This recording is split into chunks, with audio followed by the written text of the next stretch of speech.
코로나19 위중증 환자가 사흘 연속 최다를 기록하면서 정부가 수도권 준중환자 병상 52개를 추가로 확보하는 행정명령을 내렸습니다.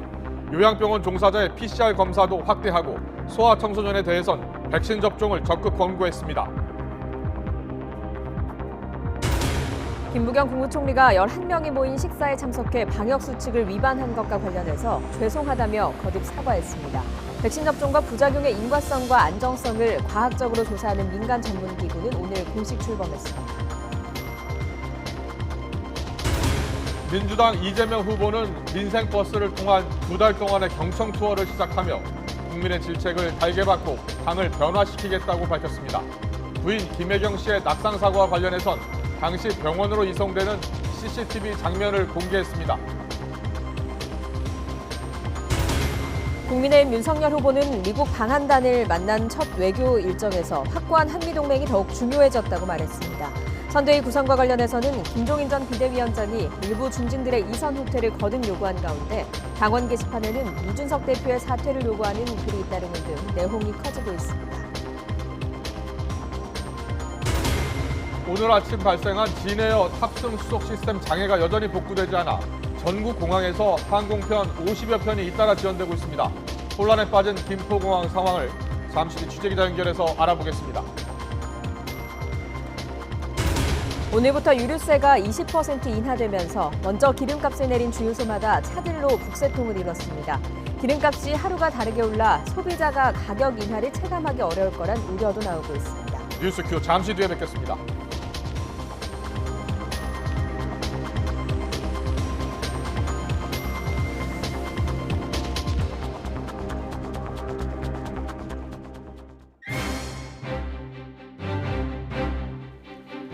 시청자 여러분 안녕하십니까? 가장 빠른 종합 뉴스 뉴스큐 시작합니다.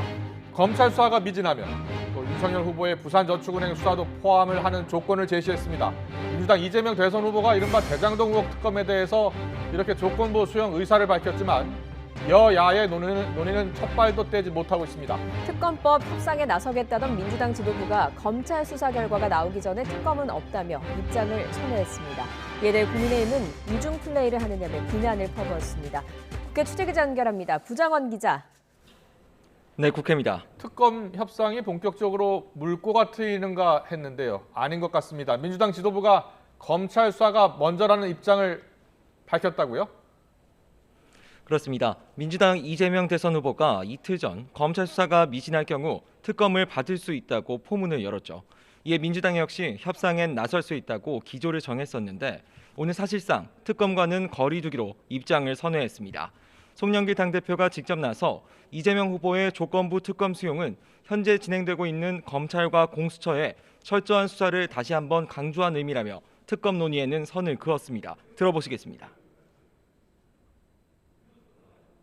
단 한 번도 검찰 수사 없이 특검이 된 적이 없습니다. 현재 수사 진행 중인데 너 해고시키겠다 그러면 누가 힘이 나서 일을 할 수 있겠습니까?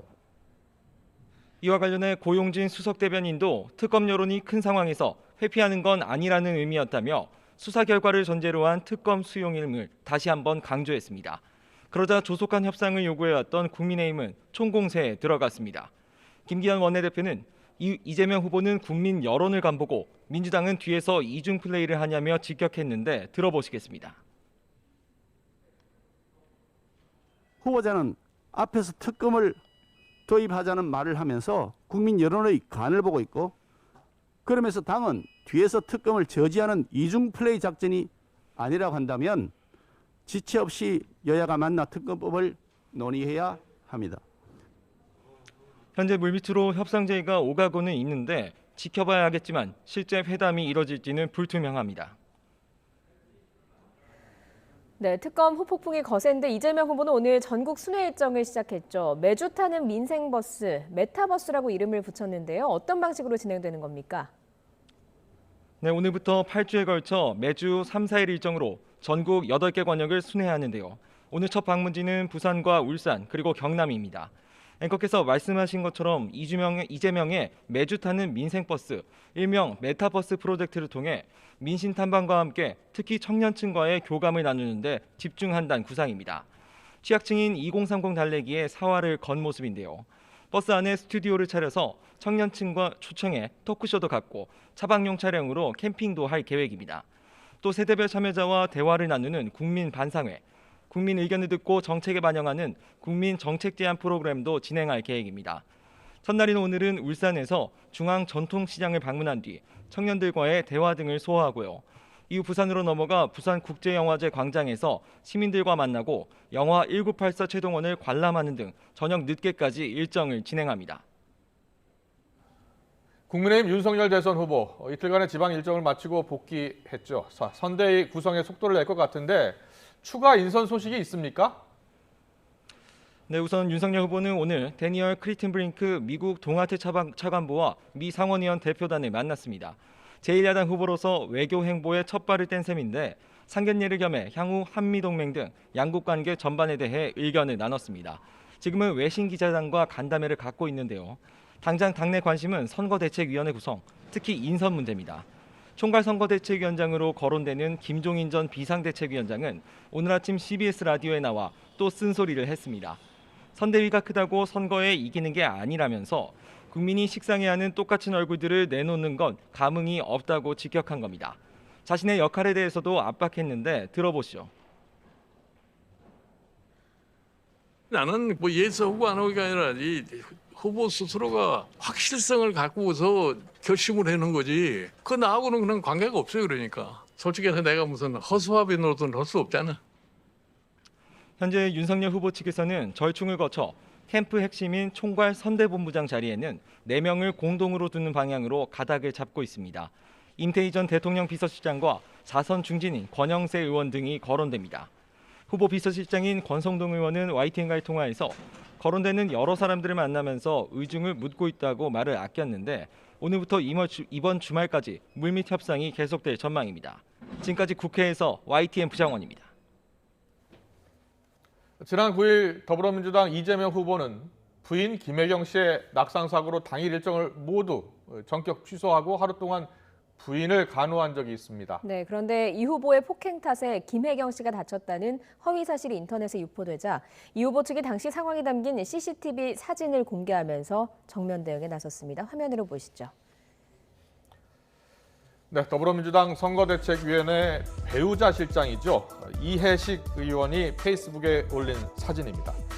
이 후보가 동의해서 공개한 119 구급차 CCTV 화면인데요. 지난 9일 새벽 1시 22분부터 27분까지 상황이라고 기록이 돼 있습니다. 민주당은 당시 김혜경 씨가 자택에서 과로와 스트레스 탓에 의식을 잃고 쓰러져 다쳤다고 밝혔는데요.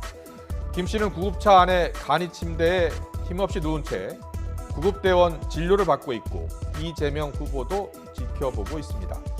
모자를 눌러 쓴 채 구급차에 실린 부인을 지켜보는 이 후보 모습도 보입니다. 네, 이해식 의원은 구토와 설사를 반복하다 실신에 다친 부인을 향한 심정이 어땠겠느냐며 이 후보가 하루 일정을 취소하고 부인 곁을 지킨 건 잘한 일이라고 밝혔습니다. 앞서 김혜경 씨는 낙상 사고가 이 후보의 폭행 때문이라는 허위 사실을 유포한 누리꾼 2명을 검찰에 고발한 민주당은 앞으로도 악의적인 허위 사실을 유포하는 사람들은 선처 없이 강력히 대응하겠다고 강조했습니다. 요즘 국민의힘 윤석열 후보가 각종 여론조사에서 이른바 컨벤션 효과를 톡톡히 누리고 있는데요. 그런데 당 내부는 상황이 복잡합니다.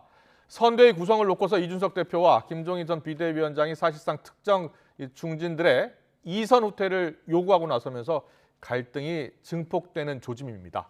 국민의힘 김재원 최고위원 연결해서 선대위 구성 문제 등에 대해서 자세히 물어보겠습니다. 최고위원님 나와 계시죠? 네, 안녕하세요. 네, 안녕하세요. 먼저 이 문제부터 여쭤보겠습니다. 김종인 전 비대위원장 오늘 라디오 인터뷰에서 이런 발언을 했습니다. 허수아비 노릇하지 않겠다. 통 큰 권한 위임을 요구하겠다라고 했습니다. 윤석열 후보는 지금 김 전 위원장을 총괄선대위원장 정도로 생각하고 있는 것 같죠? 예, 총괄선대위원장이라면 사실상 선거대책위원회를 네. 총괄 지휘하는 그 막중한 자리이고 예. 총괄선대위원장이 선거 전체를 지휘하기 때문에 충분히 역할을 할 수 있는 자리가 아닐까 생각합니다. 네. 모든 선거대책위원회의 총괄 선대위원장이라면 지금 뭐 언론을 통해서 나타나고 있듯이 네. 선대본부장을 4명으로 둔다면 선대본부장을 모두 지휘할 수 있는 그런 역할을 하시거든요. 네. 근데 뭐 총괄선대위원장을 맡길지 맡기지 않을 것인지는 후보가 결정해야 되겠지만 네. 김영인 위원장께서 말씀하시는 뭐 허수아비라든가 그럴 수 있는 자리는 아니고요. 네. 실질적으로 그거를 총괄 지휘할 수 있는 그런 위치이자 그런 업무 담당이라고 봅니다. 그런데 오늘 김종인 전 위원장 인터뷰를 보니까 윤 후보가 아직까지 직접 요청한 것은 아닌 것 같은데요.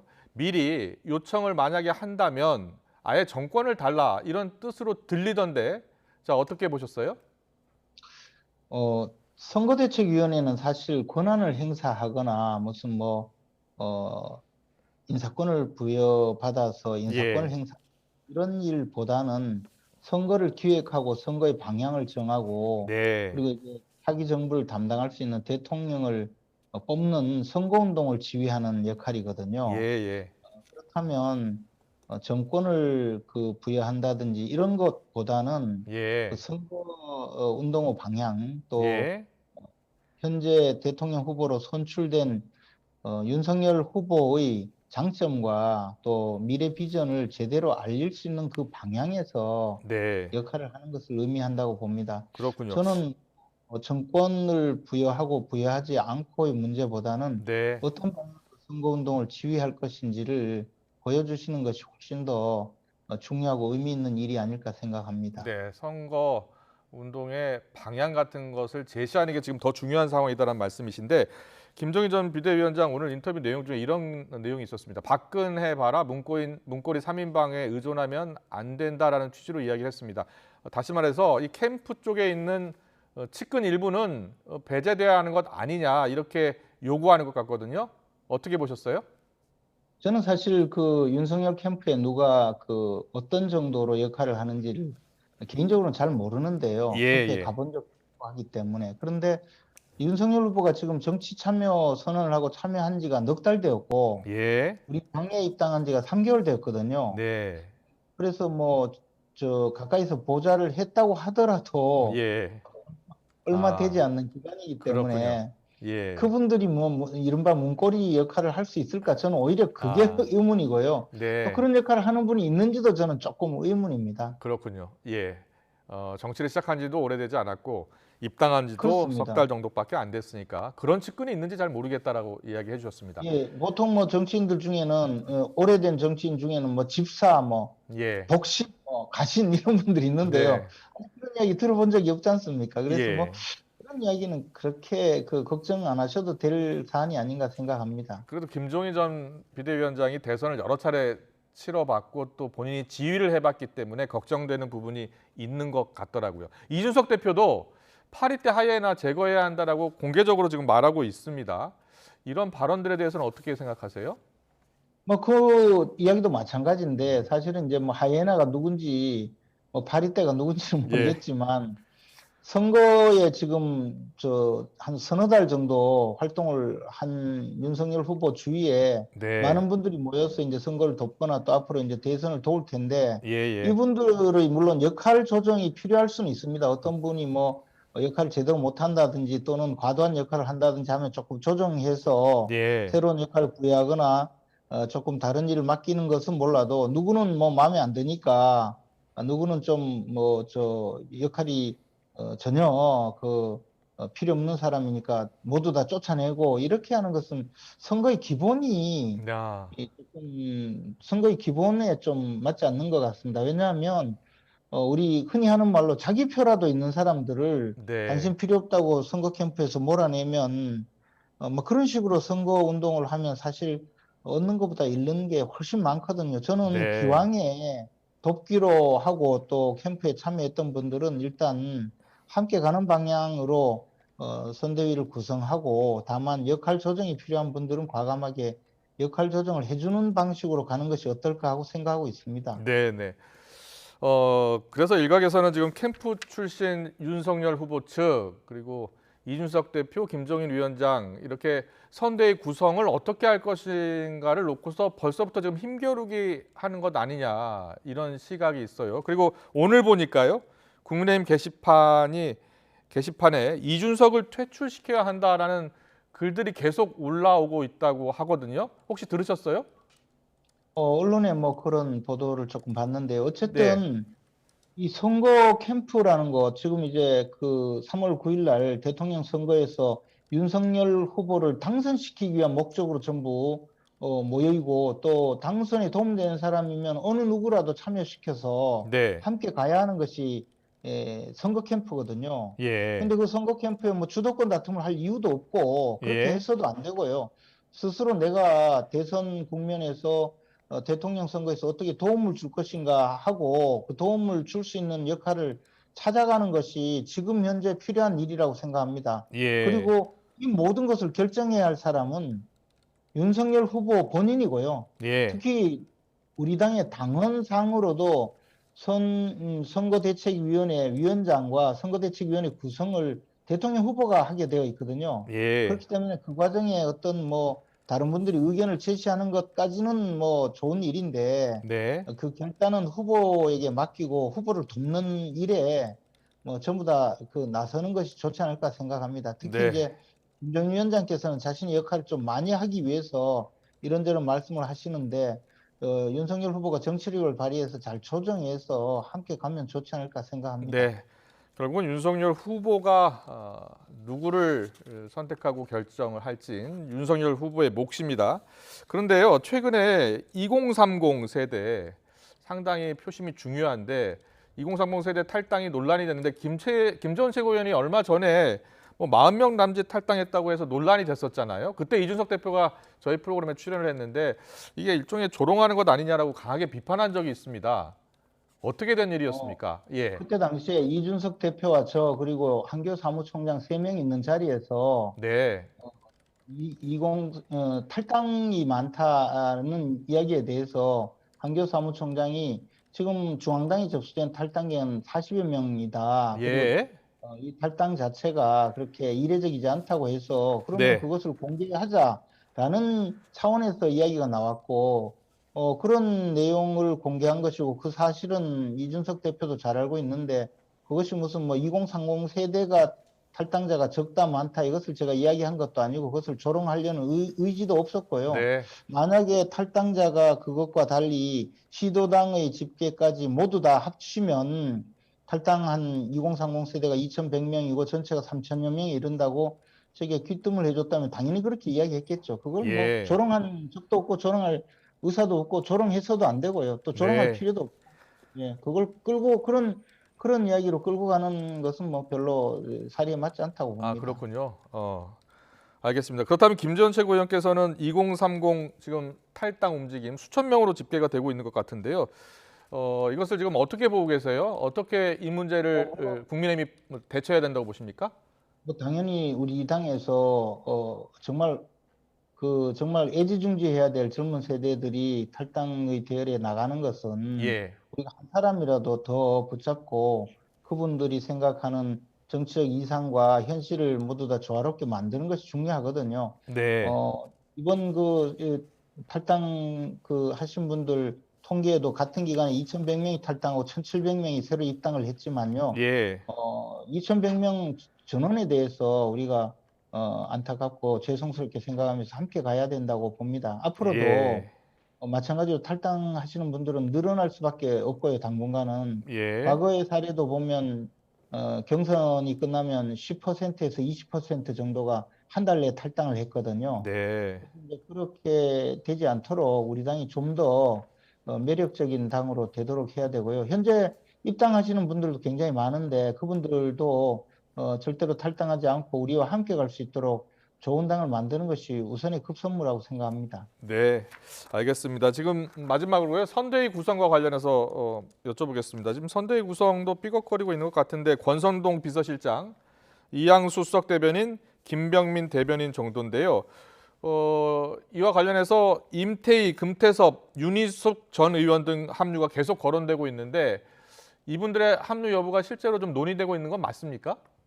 우리 당내에서 지금 뭐 최고위나 또는 다른 분들이 그 문제를 의논한 적은 없습니다. 다만 예. 이 부분도 선대위의 그 뭐 본부장이라든가 또 선대위원장이라든가 이런 예. 분들은 후보가 결심을 해서 일단 영입을 하고 네. 그것을 이제 당 조직에서 공식화하는 그런 과정을 거쳐야 되거든요. 예. 그리고 이 부분에 대해서 이제 이런저런 이야기가 많이 나오지만 아직 제가 듣거나 확인한 내용은 없습니다. 그리고 아마 누가 추천을 했는지는 몰라도 언론에 이렇게 나오고 있기 때문에 공식화되는데요. 예. 결과는 윤석열 후보가 결심을 해서 정해야 하리라고 봅니다. 네. 모든 선대위 구성 책임 결정 모두 윤석열 후보에게 가 있습니다. 윤석열 후보가 어떤 결정을 할지 지켜보겠습니다. 지금까지 김재원 최고위원과 함께했습니다. 잘 들었습니다. 고맙습니다.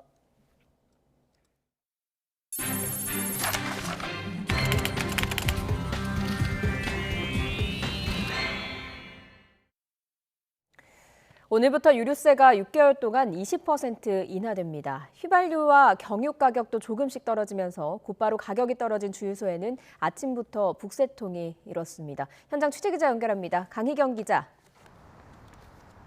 네, 경부고속도로 기흥휴게소입니다. 예, 지금까지도 뒤로 보니까 주유소를 찾는 차들이 끊이지 않고 있는 것 같군요. 네, 제가 있는 곳은 한국도로공사 직영주유소입니다. 오늘 이른 오전부터 있었는데 잠시도 줄이 짧아질 틈 없이 차들이 계속 길게 줄지어 서 있습니다. 오늘부터 유류세 인하분이 곧바로 가격에 반영되는 곳이다 보니 주유하려는 차들이 계속 모이고 있는 겁니다. 이 주유소의 휘발유 가격은 리터당 1,616원으로 어제보다 164원 낮아졌는데요. 손님들의 말 직접 들어보겠습니다. 그냥 지나갈까 생각했었는데 그래도 여기가 제일 저렴하더라고요. 그래서 여기서 넣고 가려고 기다리고 있습니다. 기다리다가 이제 마지막으로 와서 보통 비쌀 때는 이제 딱 정액으로 5만 원만 넣다가 오늘은 그냥 좀 가득 넣고 있습니다. 이처럼 유류세는 앞으로 6개월 동안 20% 인하됩니다. 휘발유는 리터당 164원, 경유는 116원, LPG부터는 40원씩 내려갑니다. 우선 정유사 직영주유소와 알뜰주유소는 오늘부터 바로 유류세 인하분이 가격에 반영됩니다. 2,000곳에 가까운 1,998개 주유소가 가격 인하에 동참하고 있는 것으로 파악됐습니다. 다만 이외에 개별 주유소에서는 소비자 가격을 직접 정하다 보니 유류세 인하분이 100% 다 반영되진 않을 수도 있습니다. 또 유류세 인하 전에 반출된 재고가 아직 남아있어서 인하분이 적용되기까지 1에서 2주 정도 걸릴 것으로 보입니다. 유류세 인하 효과는 평균 휘발유 값에 조금씩 영향을 미치고 있는데요. 어제 전국 평균 휘발유 가격은 1,810.16원이었는데 지금은 1,770원 수준으로 아래로 떨어졌습니다. 주유소별 가격 정보와 근처에 있는 알뜰주유소 정보는 한국석유공사 유가정보 사이트인 오피넷 등에서 확인할 수 있습니다. 네, 풍기 사태로 논란이었던 요소수 상황도 살펴보죠. 오늘부터 차츰 시장에 풀릴 것으로 전망이 됐는데 상황은 어떻습니까? 네, 앞서 정부는 현장 점검에서 확보된 요소수 530만 리터를 오늘부터 시장에 공급하겠다고 밝혔습니다. 하지만 구체적인 공급 일정이나 공급량 등이 나오지 않아서 현장에서 혼선을 빚고 있는 모습인데요. 제가 나와 있는 휴게소도 요소수를 구하지 못해 공급 일정만 기다리고 있는 상황이고 요소수를 사러 왔다가 발길을 돌리는 운전자들도 있었습니다. 한국주유소협회는 주유소를 요소수 판매처로 일원화한다고 하지만 정작 주유소들이 판매할 요소수를 구하지 못하고 있다며 정부 발표 이후 주유소에 요소수를 사러 왔다가 사지 못한 사람들이 업장에 항의하거나 매점 매석을 의심하는 등 상당한 혼란이 빚어지고 있다고 말했습니다. 일선 주유소에 요소수가 있다고 해도 원하는 대로 살 수 있는 건 아닙니다. 정부가 긴급 수급 조정 조치에 나섰기 때문인데요. 승용차는 최대 10리터까지만, 화물, 승합차 등은 30리터까지만 구매가 가능합니다. 구매한 요소수는 제3자에게 판매할 수 없고 중고거래 시장을 통한 대규모 거래도 금지됩니다. 조치를 위반하면 물가안정법에 따라 3년 이하의 징역 또는 1억 원 이하의 벌금형에 처해질 수 있는 만큼 주의가 필요합니다. 지금까지 경부고속도로 기흥휴게소에서 YTN 강희경입니다. 요소수 품귀 현상을 틈탄 사이버 사기 사례가 닷새 만에 100건 넘게 적발됐습니다. 경찰청은 어제 오후 4시 기준 요소수 판매 관련 사이버 사기 사례 116건을 적발했다고 밝혔습니다. 사이트별로는 중고나라가 56건으로 가장 많았고 당근마켓이 14건, 번개장터 11건으로 집계됐습니다. 특히 중고나라 사이트에 요소수 4통을 35만 원에 판다는 허위 판매글을 올려 피해자 22명으로부터 870만 원을 가로챈 29살 남성은 경찰에 구속되기도 했습니다. 오늘 아침 진에어 탑승 수속 시스템이 갑자기 고장나면서 진에어 탑승객들이 전국 공항에 발이 묶였습니다. 지금까지도 항공편이 줄줄이 지연되고 있는데요. 현장 연결해서 알아보겠습니다. 김철희 기자. 네, 김포국제공항 국내선 청사에 나와 있습니다. 네, 뒤로 보니까 상당히 많은 사람들이 기다리고 있는데 진에어 항공편 운행 차질이 아직도 이어지고 있다고요? 네, 그렇습니다. 제가 나와 있는 김포공항에는 지금도 진에어 항공 시스템 장애로 인해서 비행기의 탑승과 출발이 지연되고 있습니다. 이로 인해 항의하는 승객들 모습도 쉽게 찾아볼 수가 있었는데요. 지금도 진에어 항공 카운터 앞에는 많은 사람들이 몰려 있습니다. 공항에서는 카운터를 급하게 늘려 대응하기도 했지만 쏟아지는 승객들을 감당하기에는 역부족으로 보입니다. 제주나 부산, 여수 등 전국 각지로 향하려던 승객들 불편도 계속 이어지고 있는데요. 직접 들어보시겠습니다. 미리 문자라도 차라리 줬으면 좀 더 여유 있게 나오던지 아니면 공항에서 이렇게 기다릴 일은 없을 텐데 지금 렌트카 예약한 시간도 바로 이제 전화해서 언제 도착할지 모른다고. 이런 문제가 생긴 곳은 김포공항뿐만이 아닙니다. 제주공항에도 이른 새벽부터 탑승 수속을 밟으려는 승객들이 카운터로 몰리면서 대기 시간이 늘어나 항의가 빗발치고 있고요. 인천국제공항과 대구공항, 김해공항 등에서도 시스템 먹통으로 승객들이 큰 불편을 겪고 있다는 제보가 계속 들어오고 있습니다. 진에어 측은 낮 1시 반 기준으로 전국에서 항공기 22편의 운항이 지연되고 있고 28편이 늦게 출발했다고 밝혔습니다. 네, 그렇다면 왜 갑자기 이런 문제가 생긴 겁니까? 네, 탑승 수속 시스템에 문제가 생긴 건 해외 서버에 문제가 발생했기 때문입니다. 현재 대부분의 항공사들은 탑승 수속 시스템 관리를 해외 업체에 위탁하고 있는데요. 진에어의 경우 독일 프랑크푸르트에 있는 서버를 사용하고 있는데 알 수 없는 이유에 의해서 이 서버의 운영이 멈춘 겁니다. 이로 인해 발권과 탑승 수속 시스템에 문제가 생겼습니다. 현재 진에어 측은 현지 업체와 접촉해 복구 작업을 진행하고 있다고 밝혔는데요. 서버 복구 이후에는 원인 분석에도 들어갈 예정입니다. 다만 정확히 언제부터 서버 운영이 정상화될지는 파악하기 힘든 상황이라 당분간 승객 불편이 이어질 것으로 보입니다. 지금까지 김포국제공항 국내선 청사에서 YTN 김철입니다. 사적 모임 인원을 초과해서 방역 수칙을 위반한 것으로 확인된 김부겸 국무총리가 사과했습니다. 김 총리는 중대본 본부장으로서 송구하다며 거듭 고개를 숙였습니다. 김부겸 총리의 말을 직접 들어보겠습니다. 저에 관한 일부 보도와 관련하여 송구한 말씀을 드리겠습니다. 지난 주말 친구들과의 만남에서 방역수칙 인원을 초과하여 식사를 한 사실이 있습니다. 예정이 없이 함께 오신 친구 부인을 그냥 돌아가시라 할 수가 없어서 동서했던 것인데 경위야 어떻든 방역수칙을 위반한 것은 사실입니다.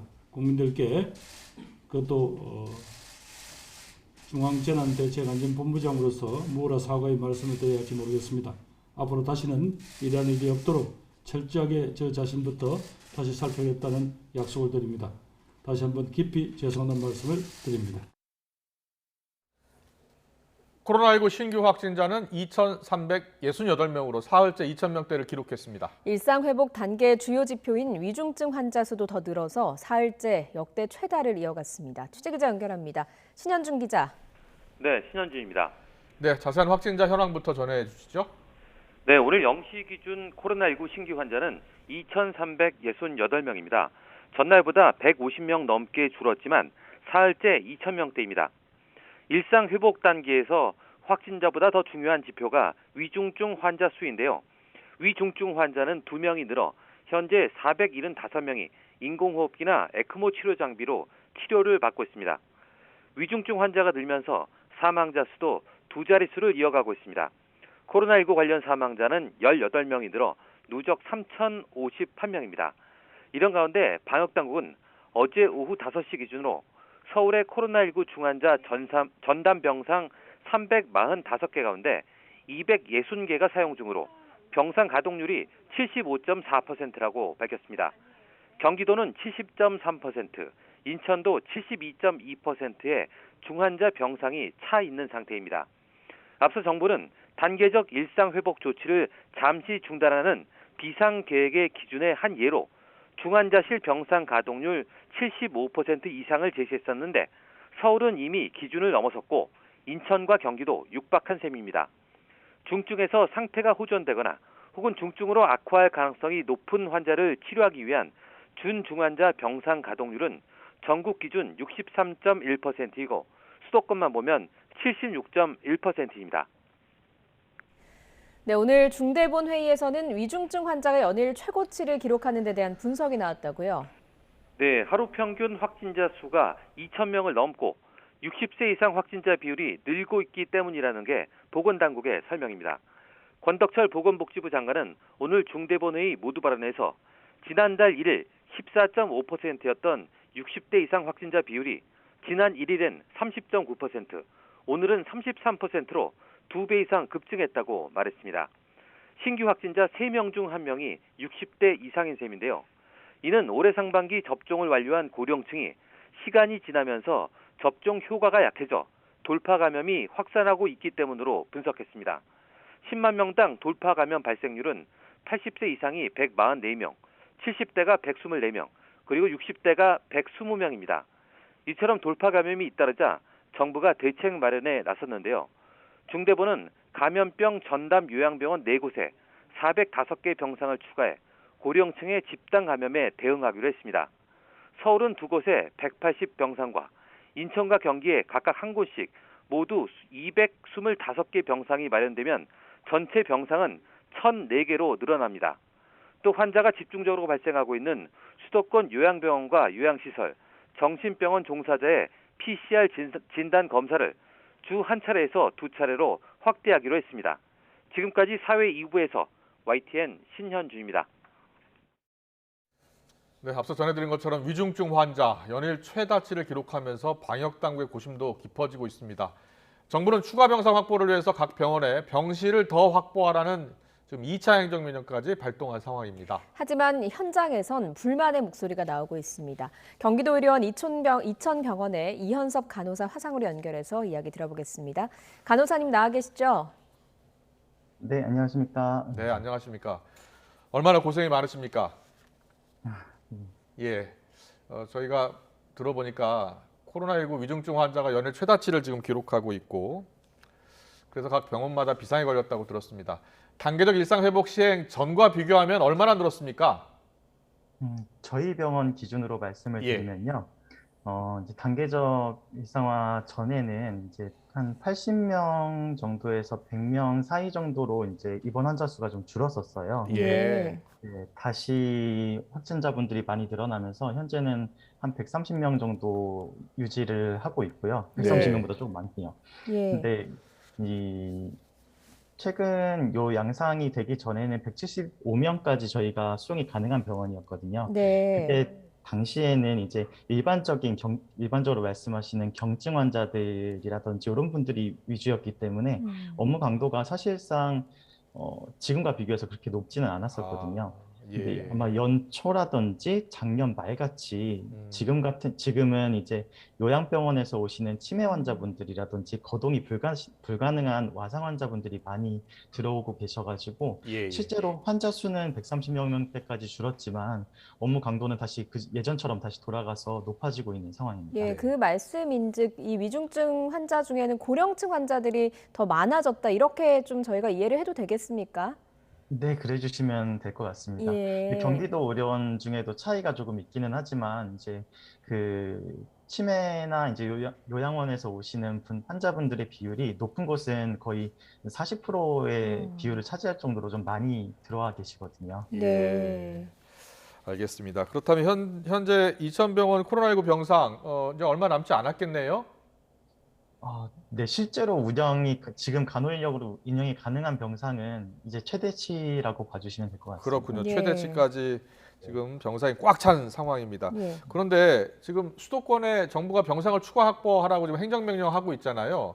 그 이천병원도 행정명령 대상이었습니까?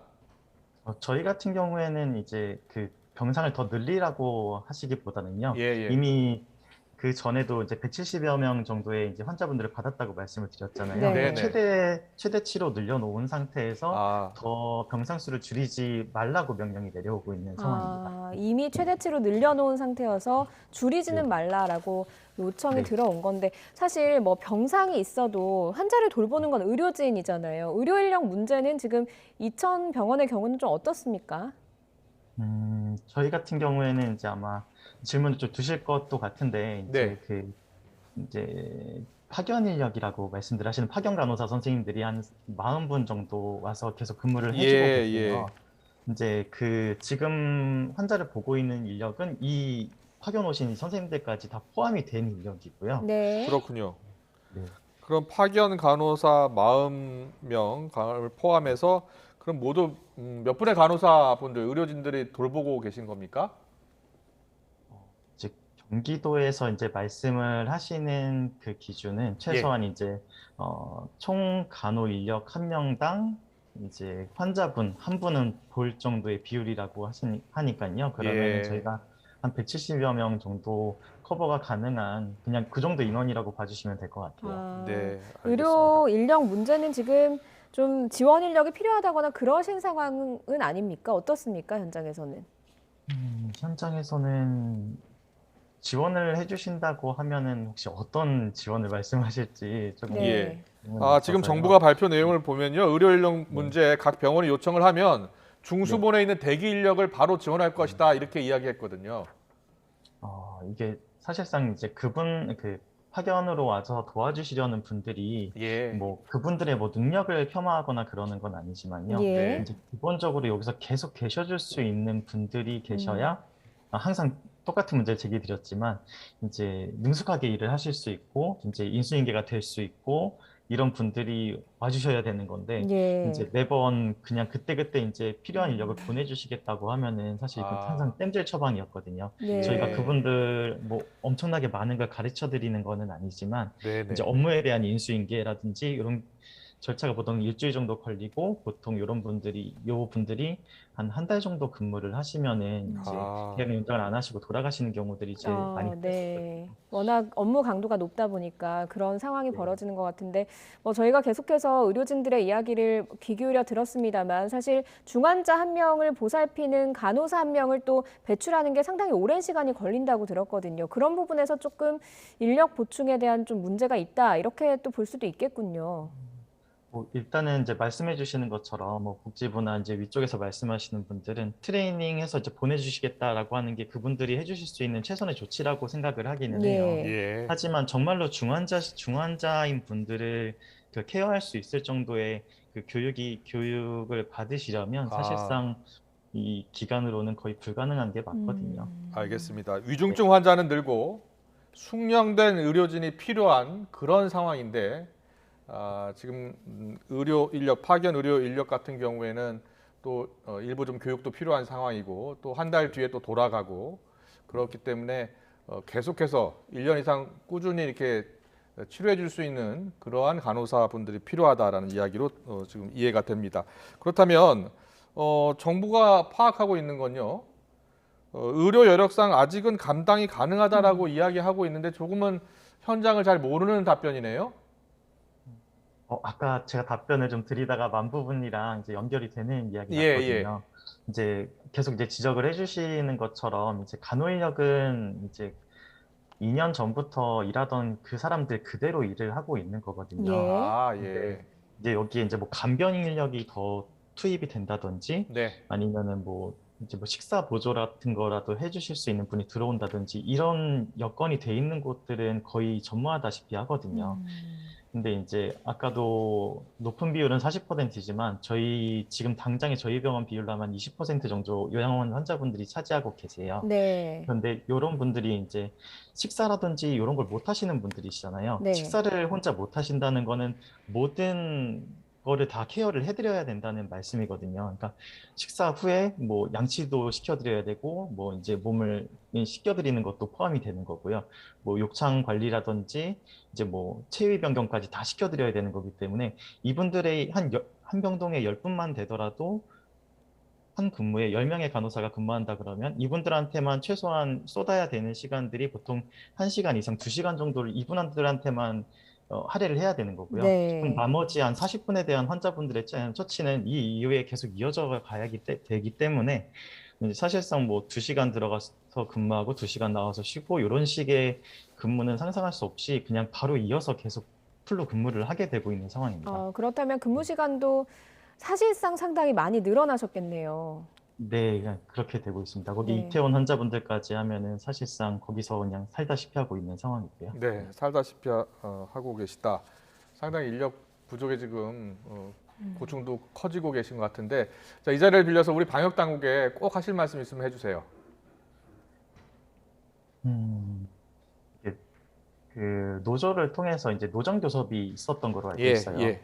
그러면서 인력 기준이라든지 이런 부분이 아마도 이제 실제 병원들에 적용하기까지 많은 시행착오라든지 고민이 있으셔서 늦어지는 것은 알고 있지만 예, 이거를 정말 시급하게 좀 적용을 해주셔야지 현장에서는 정말로 환자를 케어할 수가 있는 거지 지금은 정말로 그냥 환자분들을 간병하고 있는 게 거의 최선인 수준까지밖에 안 되고 있거든요. 네.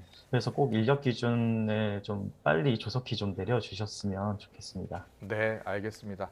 현장의 목소리를 우리 방역 당국이 좀 더 들어주셔야 할 것 같습니다. 그래야지 의료진이 좀 더 환자 치료에 집중할 수 있는 그런 상황인 것 같습니다. 꼭 대책을 좀 더 신속한 대책, 적극적인 지원 대책 마련해 주셨으면 좋겠습니다. 지금까지 경기도 의료원 이천병원 이현섭 간호사와 얘기 나눠봤습니다. 잘 들었습니다. 고맙습니다. 감사합니다.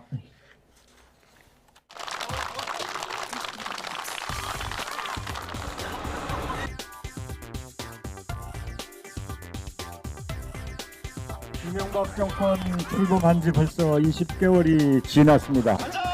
민주당! 예, 감사합니다. 여기서 이렇게 손을 한번 흔들어야죠.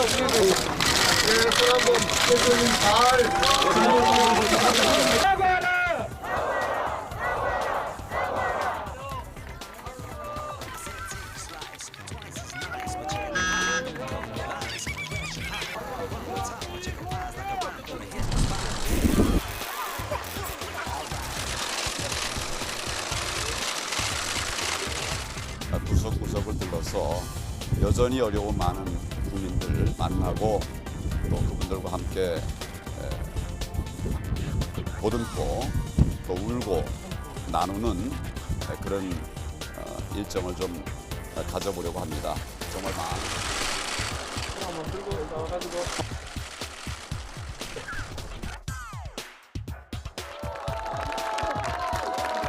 전국민 경청 프로젝트 막 흔들었어요 이렇게.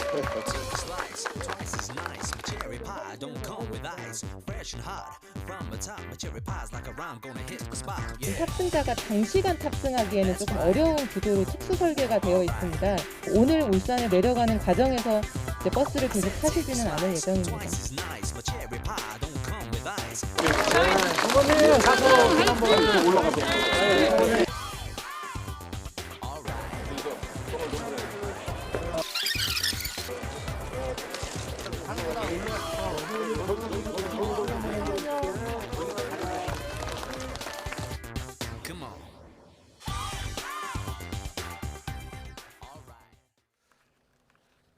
네, 내년 대선 이제 118일 남았습니다. 대선자들 오늘도 민심을 얻기 위해서 동분서주하고 있습니다. 이재명 후보 잠깐 보셨습니다만 부울경을 시작으로 매주 버스를 타고서 민생 투어에 나서기로 했습니다. 호남과 봉화마을을 다녀온 윤석열 후보는 오늘 첫 외교 행보 나섰죠. 본격적인 민심 정책 행보에 들어간 대선주자들의 움직임을 최진 대통령 리더십 연구원장과 함께 자세히 짚어보겠습니다. 어서 오십시오. 예, 안녕하십니까. 안녕하십니까. 이재명 후보가 이제 매주 민생 버스 탄다고 합니다. 네. 버스 타는 모습 저희가 잠깐 영상으로 봤더니 역대 여야 후보 또 대표들 민생 투어 많이 했네요. 네. 예, 이재명 후보의 민생 투어는 어떻게 보셨어요? 다 하는 코스입니다. 네. 그리고 경선 때 지방을 도는 거하고 후보 대서 다는 거는 완전히 다릅니다. 어떻게 다르죠? 주민들이 우선요 후보가 네. 되면 거의 총리급 경호를 받고 가지 않습니까? 대선 후보에 대해서는 예, 그렇습니다. 후보에 경호. 대해서 예. 그래서 훨씬 시체마로 좀 폼이 나는 거고요. 예. 그리고 대통령이 될 가능성이 아주 높은 사람하고 가깝게 악수도 하고 서로 스킨십을 한다. 이건 상당히 지역민들의 입장에서는 아주 기분 좋은 그런 이제 만남입니다. 그렇군요. 예, 그래서 항상 민심통합 두 가지를 합니다. 지금 이번 후보들을 보니까 하나는 대표적인 그 지역 시장 예. 방문하고 또 하나는 청년들 간담회. 네. 그러니까 8주 동안 8도를 각각 다니는 그런 민생 투어가 지금 예정이 돼 있는 것 같습니다. 그렇군요. 첫 행선지가 어디냐가 상당히 중요하잖아요. 네, 예. 윤석열 후보는 첫 지방 일정으로 이제 호남을 택했던 것이고, 그리고 지난주에 그리고 이번 주에 이제 호남 5.18 민주묘지를 비롯해서 김대중 노벨 평화 기념단 기념회관도 다녀오고요. 그런데 오늘 이재명 후보는 첫 행선지로 부울경을 택했습니다. 어떤 의미가 담겨 있겠습니까? 그러니까 이재명 후보가 경상도 사람 아닙니까? 예. 경상도 안동에 출생한 후보인데 민주당 후보인 덕분에 호남에서는 압도적인 지지를 받지만 영남에서는 아직 지지가 안 좋습니다. 예. 맞습니다. 특히 지금 부울경 같은 경우는요, 상당히 지금 이재명 후보의 여건이 좀 안 좋습니다. 그러니까 문재인 대통령 지지도 잘 못한다. 문재인 대통령 그리고 정권을 바꿔야 된다라는 이런 여론조사하고 최근 보면 거의 더블 스코어입니다. 그렇군요. 예, 그리고 지금 11월 9일 날인가요? 리서치뷰라는 여론조사를 보니까 양자 대결에서요. 윤석열 후보하고 보니까 이재명 후보가 32%, 그리고 윤석열 후보가 52%, 그러니까 20% 포인트나 차이 납니다. 포인트가. 그렇군요. 엄청난 거죠. 다른 여론조사도 거의 비슷합니다. 10% 포인트 이상. 부산, 경북, 울산에서 경남에서 열세입니다 지금. 그러니까 상당히 부울경을 지금 작심하고 마음 굳게 먹고 아마 간다고 봐야죠. 그렇군요. 네, 그래서 이재명 후보 지금 매주 지역을 다니면서 민심의 목소리 듣겠다 이렇게 밝혔는데요. 어떤 각오로 임하고 있는지 이야기 듣고 오겠습니다. 경청 투어를 떠나는 것도 결국은 정말로 소외되고 또 똑같은 대한민국에 살면서도 지방이라는 이유로 차별받고 기회를 더 많이 잃고 있는 우리 국민들의 목소리를 듣고자 하는 것입니다. 낮은 곳을 조금씩이라도 전체적으로 올려야 우리 국민들의 전체적인 삶이 개선된다는 생각으로 듣고 또 듣고 또 듣겠습니다. 질책하시는 거 달게 받겠습니다. 지금까지 부족했던 거 앞으로 철저하게 채우고 우리 국민들이 원하는 방향으로 우리 더불어민주당에 기대하는 것만큼의 변화를 우리 송영길 대표님과 우리 더불어민주당 당직자 여러분들 그리고 우리 당원들과 함께 해내도록 하겠습니다. 네. 자, 이재명 후보 경청 투어를 떠나는 것도 결국 소외되고 또 지방이라는 이름으로 차별받고 이런 분들에게 기회를 더 많이 주고 싶다. 그래서 국민의 목소리를 듣고 싶다 이렇게 이야기했는데요. 이렇게 대선 후보들이 민생 투어 실제로 나서면 표심에도 큰 영향을 미치게 됩니까? 예, 영향이 많이 미칩니다. 그렇군요. 가깝게 현장 밀착형의 이미지 때문에 특히 이재명 후보 같은 대중 친화력이 뛰어납니다. 친화력이 순간순간 악수하면서 손 스킨십하고 이렇게 포옹하는 이런 게 뛰어난 능력이 있기 때문에 상당히 좀 유리하죠. 그래서 여야 후보, 윤석열 후보도 마찬가지고 전국을 다니면서 이제 정책을 제시를 하고 민생에 대해 귀담아 듣는 그래서 이제 경청 투어라고 하지 않습니까? 그런데 아마 이에 못지않게 아마 대통령 마케팅을 해야 될 겁니다. 여야 후보들이. 대통령 마케팅이요? 예, 며칠 전에 지금 윤석열 후보만 해도 지금 목포에 가서 김대중 기념관에 가서 사진 찍고 그러지 않습니까? 근데 재미난 게 11월 9일 날 아까 말씀드린 리서치뷰라는 여론조사를 했는데 역대 대통령들의 했더니 순위를 했더니 박정희 대통령이 36% 1위가 나왔고 대통령 마케팅. 누구를 지금 마케팅하느냐를. 예, 그래서 박정희 대통령 노무현 대통령 2위입니다. 22% 나왔습니다. 그러니까 아마 박정희 노무현 마케팅을 하면 상당히 유리할 거라는 것이 이 여론조사 수치로 나누죠. 어디서 실시한 여론조사입니까? 3위가 리서치뷰에서 했습니다. 근데 3위가 이제 문재인 대통령 한 점 뚝 떨어져서 14%고요. 4위가 김대중 대통령입니다. 10%가 나왔네요. 그렇군요. 나머지 순위는 공개를 하지 않도록 하겠습니다. 알겠습니다. 자, 그런데요. 민심을 듣기 위해서 지금 주말마다 지역으로 떠나게 되는 이재명 후보가 최근에 기자들한테 추가 설명하는 백브리핑을 하지 않고 있습니다. 그래서 예. 기자들이 좀 불만이 많나 봐요. 이 부분은 어떻게 보셨어요? 지금까 백브리핑을 백그라운드 브리핑인데 저걸 줄여서 백불이라고 하더라. 백불을 예, 좀 더 안 한다. 자세한 이야기를 듣는 겁니다. 예, 그게 지금 안 한 게요. 한 일주일 됐습니다. 네. 그러니까 유동규 씨가 본부장이 이제 통화하면서 정진상 예. 통화, 이재명 지사장 측근하고 통화했다라는 보도가 난 이후로 지금 일주일째 안 하고 있는데 정확히 말하면 이재명 후보가 직접 기자들하고 통화를 안 한다. 네. 하고 선대위 특히 대변인은 하겠다라는 겁니다. 예. 근데 기자들 입장에서는 대변인 얘기하는 것도 다르거든요. 그렇죠. 그래서 예. 직접 마이크를 대고 물어봤는데 죄송합니다 하거나 그냥 대답 않고 그냥 지나버렸습니다. 그래서 이제 기자들이 화가 나서 막 밀착 취재를 하는 과정에서 이재명 캠프 쪽 사람하고 네. 수행하는 달려든 기자들하고 몸싸움까지 나왔습니다. 그랬군요. 예. 네. 알겠습니다. 이에 대해서 민주당 내에서도 백브리핑을 피해서는 안 되는 것 아니냐 이런 목소리도 나오고 있습니다. 김종민 의원의 발언을 듣고 오겠습니다. 2030을 따로 이벤트에서 대화하려고 생각하지 말고 예. 그 기자들이 대부분 2030이에요. 2030. 예. 그리고 그 감각하고 불만이 있더라도 부딪혀야 됩니다. 그리고 거기에서 뭐 설득도 하고 아니면 말싸움도 좀 하고 말싸움 했다 또 화해도 하고 뭐 이러면서 이제 뭔가 정리가 되는 과정이 좀 필요하다고 봐요. 그 이재명 지사 마크맨이라고 우리가 표현을 하는데요. 기자들이 적극적으로 이재명 지사를 따라다니면서 취재하는 기자들 입장에서는 답답할 겁니다. 그리고 그 따라다니는 기자들 역시 취재하는 기자들 역시 2030 세대가 많거든요. 그런데 예. 결국은 이재명 후보가 예. 다시 백브리핑 할 것 같습니까? 결국은 저는 브리핑을 하게 될 겁니다. 네. 앞으로 3개월 이상 남았는데 그 네. 기간 동안은 계속 백브리핑을 안 하겠다. 기자들하고 좀 갈등 관계를 갖다 그건 사실상 불가능합니다. 최진 원장은 예. 이재명 지사가 백브리핑을 하지 않는 것에 대해서는 어떻게 보고 계세요? 그거는 좀 뭐 잘못됐죠. 예. 예, 왜냐하면 이재명 후보 입장에서는 상당히 좀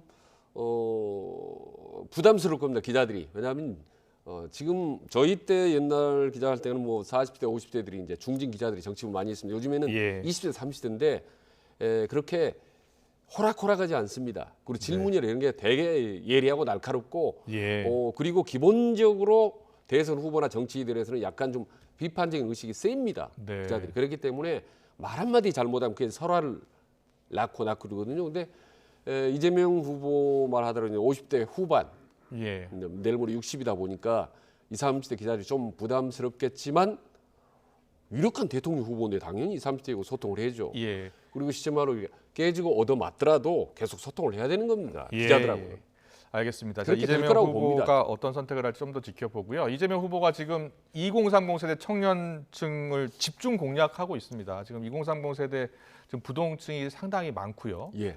그래서 2030 세대의 마음을 얻기 위해서 최근에 가상자산 과세 1년 유예 공약도 예. 발표하지 않았습니까? 그리고 부동산 개발에서 나온 이익을 기초자산으로 한 뭐 가상화폐도 지급할 수 있다. 자, 이재명 후보의 친 2030 정책들 예. 좀 들으셨을 텐데 어떻게 네. 보셨어요? 상당히 좀 참신하고 선진적인 공약이다라는 느낌을 받았습니다. 예. 그래서 우리가 뻔히 아는 뭐 주택의 공약이나 뭐 일자리 이런 공약보다는 가상자산이다. 그러니까 의외로 젊은 청년들이 좀 많이 이용을 하고 있는 부분이거든요. 예. 그런 부분을 딱 맞춰서 공약을 내세운 부분이 참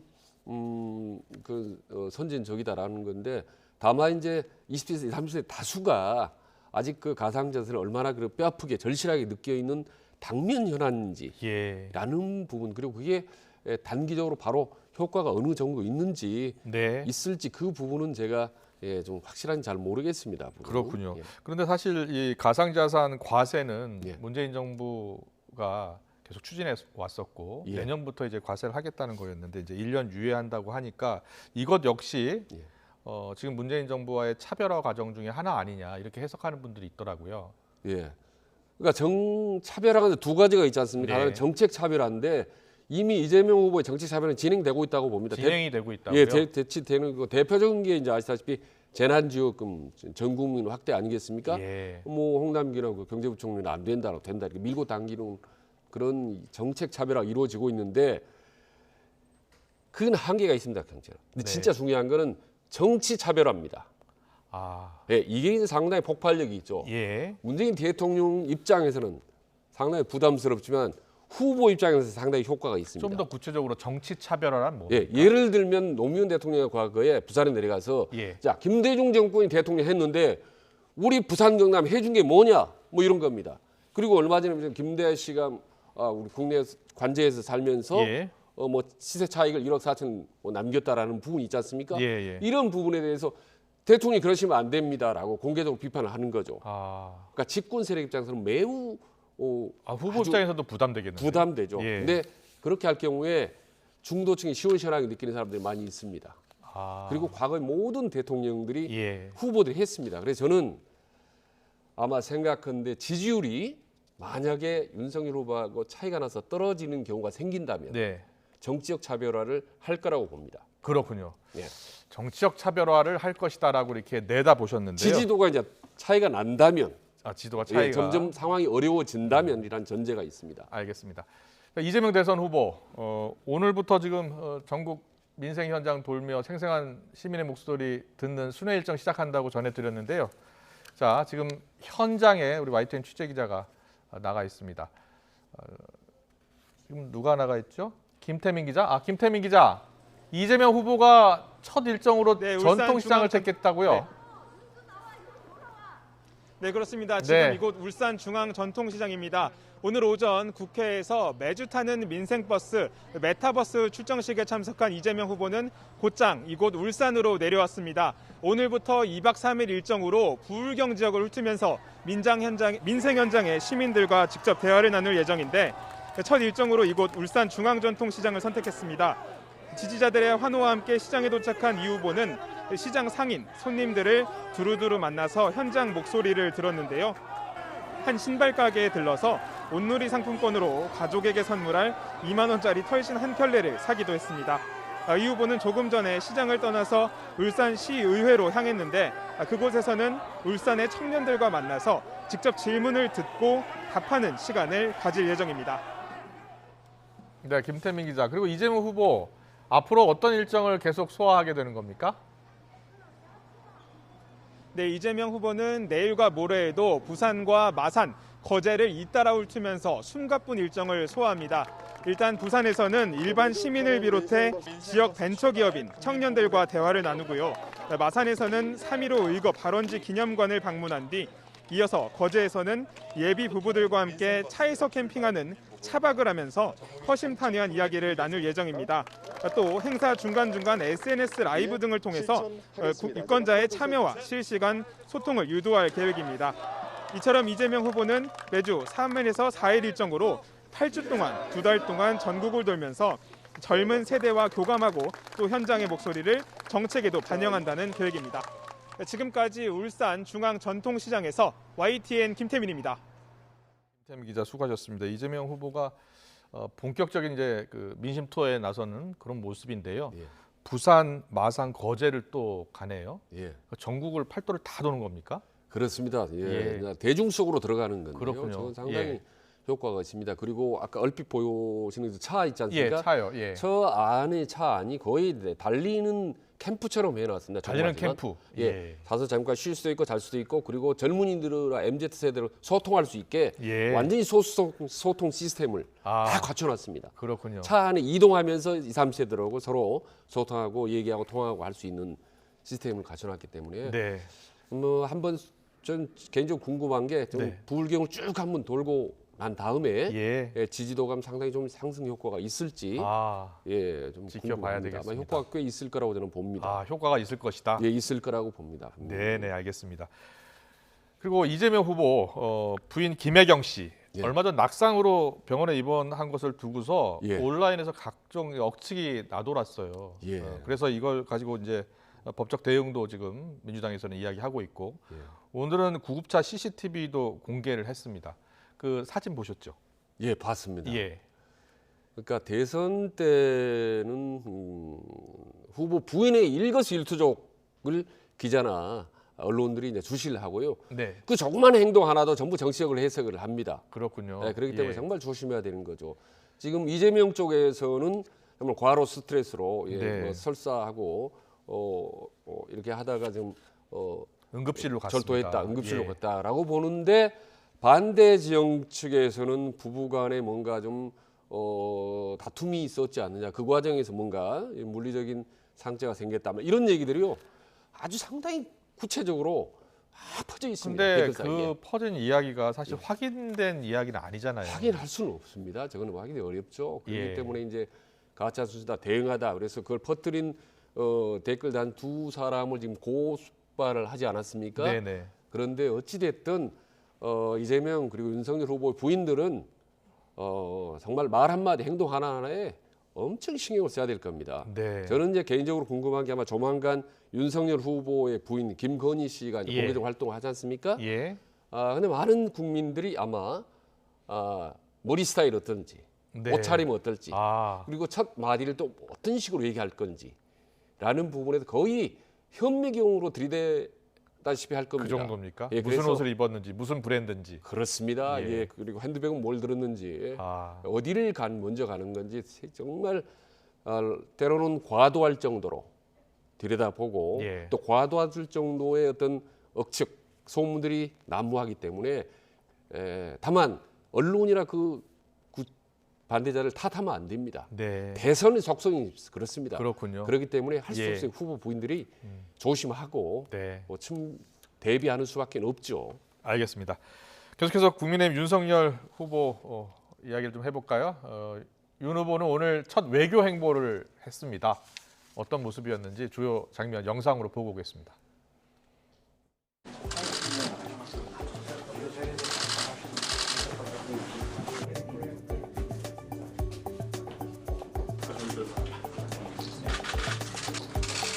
예. 반갑습니다. Very nice to meet you, sir. Honored to meet you. Thank you very much.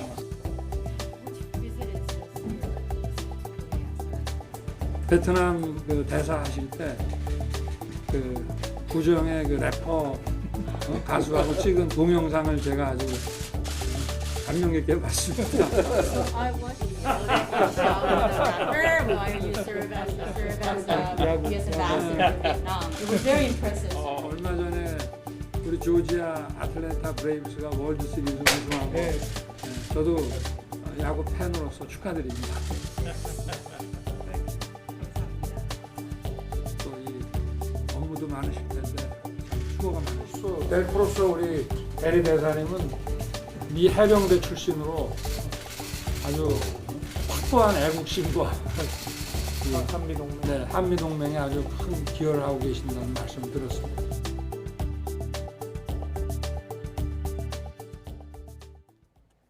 네, 멀고 먼 지도자의 길. 그렇습니다. 뭐 정치 행정 경험 없이 검사 생활만 하지 않았습니까? 윤석열 후보 단점 중 하나로 좀 꼽히고 있는데, 자, 첫 외교 행보입니다. 어떻게 보셨어요? 뭐 분위기 부드럽게 잘 하는 것 같습니다. 그 짧은 기간 동안 한 서너 달 동안에 좀 많이 뭐 익숙해진 것 같고 지금 뭐 외신 기자 클럽에 가서도 상당히 좀 부드럽게 소프트하게 잘 했다고 하는데요. 예. 보면 이제 조금 전에 보면 박진 의원이 있지 않습니까? 예. 예, 우리 여야 통틀어서 대표적인 이제 외교통인데 옆에서 일일이 코치하는 모습을 보여주는데요. 네. 지금 윤석열 후보 주변에 이제 3대 외교통이라고 하면 방금 박진 의원하고 예. 반기문 전 유엔 사무총장이 예. 소리 없이 도와주고 있습니다. 제가 그 언론에 지난 한 며칠 전 번도 11월 나지 10일 날 않은 제가 이야기 광주에 같은데요. 있는 확인되는 겁니까? 예.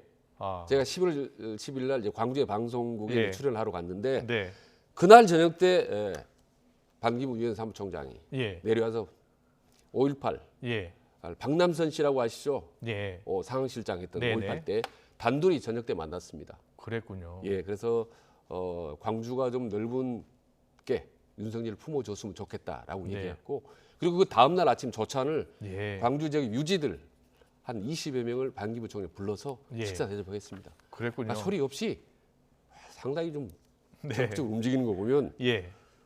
윤석열 입장에서는 상당히 큰 도움이 되지 않겠습니까? 우리나라 그렇군요. 대표적인 외교 대표적인 인물인데 거기다가 문재인 정부의 외교적인 상징적인 인물이 있었지 않습니까? 이도훈 외교부의 한반도 평화 건설 본부장이 캠프에 들어갔지 않습니까? 그렇습니까? 예, 그래서 반기문, 박진, 이도훈 세 사람 윤석열의 외교 3인방이라고 보는 거죠. 그렇군요. 그리고 문재인 정부의 외교 멘토 역할을 했던 문정인 연세대 교수는 일찌감치 이제 이재명 캠프에 갔지 않습니까? 그렇군요. 그러니까 문재인 정부의 외교적 핵심 인물들이 양쪽 캠프로 갈라져서 겁니까? 외교 전쟁을 소리 없이 물밑에서 하고 있는 겁니다.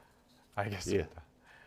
자, 국민의힘 지금 선대위 구성을 놓고서 후보 측과 당 대표 간에 지금 마찰이 일고 있습니다. 김종인 전 비대위원장 오늘 라디오 인터뷰에서 선대위에서 여러 충고를 했는데요. 어떤 충고를 했는지 듣고 오겠습니다.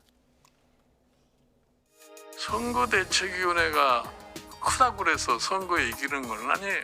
새로운 정치를 하겠다는 사람이 겨울 가서 과거 정치인들에게 둘러싸여 가지고서 있을 것 같으면은 그 사람도 거의 그와 비슷한 형태로 다 갈 거 아니냐. 그런 우려를 할 수밖에 없는 거죠. 대표적인 게 박근혜 대통령의 문고리 살인방, 그 사람들만 상대로 해서 그 사람들이 얘기한 것이 옳다고 생각해가지고 수사를 다룰 것 같으면 성공할 수가 없는 거죠. 윤석열 지금 후보는 냉정한 판단을 할 능력을 가져야 된다. 내가 무슨 정권을 달라고 그랬다 무슨 내가 정권을 갖다가 못 땄을 거예요. 내가 과거에 여러 사람 도와줬지만 내가 그 당시에도 그런 얘기를 했어요. 내가 당신 도와주니까 당신 밑에서 내가 무슨 한 자리 하고 싶어서 그러는 줄 아느냐 말이야. 솔직히 해서 내가 무슨 허수아비 노릇을 할 수 없잖아. 네. 허수아비 노릇은 하지 않겠다. 만약에 불러준다면 또 할 의지도 있어요. 그런데 사실상 정권을 달라는 이야기로 들리거든요. 자, 김종인 전 비대위원장의 선대위 충고 어떻게 들으셨어요? 지금 최근 들어 언론 인터뷰한 걸 쭉 읽어보면 딱 핵심 하나입니다. 그러니까 윤석열 후보를 향해서 사람에게 너무 집착하면 성공 못한다고 그랬거든요. 그리고 나를 허수아비 역할은 안 하겠다라는 건데 그 말은 무슨 말이냐면 나를 김종인을 허수아비로 만들려고 하는 사람들이 포진해 있다. 지금 그 사람들을 캠프에서 제쳐라. 그러니까 그동안 그 전에 국민의힘에서 김종인 후보를 흔들었던 사람들, 관계가 매우 껄끄러웠던 사람들, 이 사람들을 배제해야 내가 그 캠프에 가서 도와주겠다라는 건데 그럼 그 사람이 누구냐? 라는 건데 이미 언론에 이제 사실 몇 분은 나왔습니다. 예를 들면 지금 이제 비서실장은 권성동 의원이나 그리고 주호영, 그다음에 장제원 의원, 그리고 조금 전에 YTN 인터뷰했던 김재원 의원이나 전 의원, 하태경 의원 이런 분들하고는 좀 껄끄러웠지 않습니까? 꼭 방금 말씀드린 그 사람들은 아니지만 그런 중진들이 주위에 김종인 주위에 둘러싸여 있으면은 본인이 사실 캠프를 마음대로 하기가 힘들지 않겠습니까? 그렇군요. 그런 부분을 지적해서 강하게 메시지를 던진 건데 저는 좀 개인적으로 안타까운 게 사실 김종인 하면 자타가 공인하는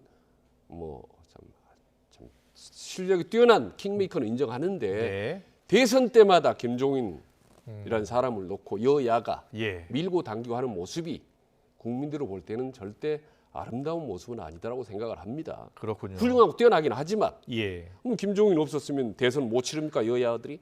자꾸 그런 생각이 들어서 좀 보기가 좋지는 않다는 생각이 듭니다. 그렇군요.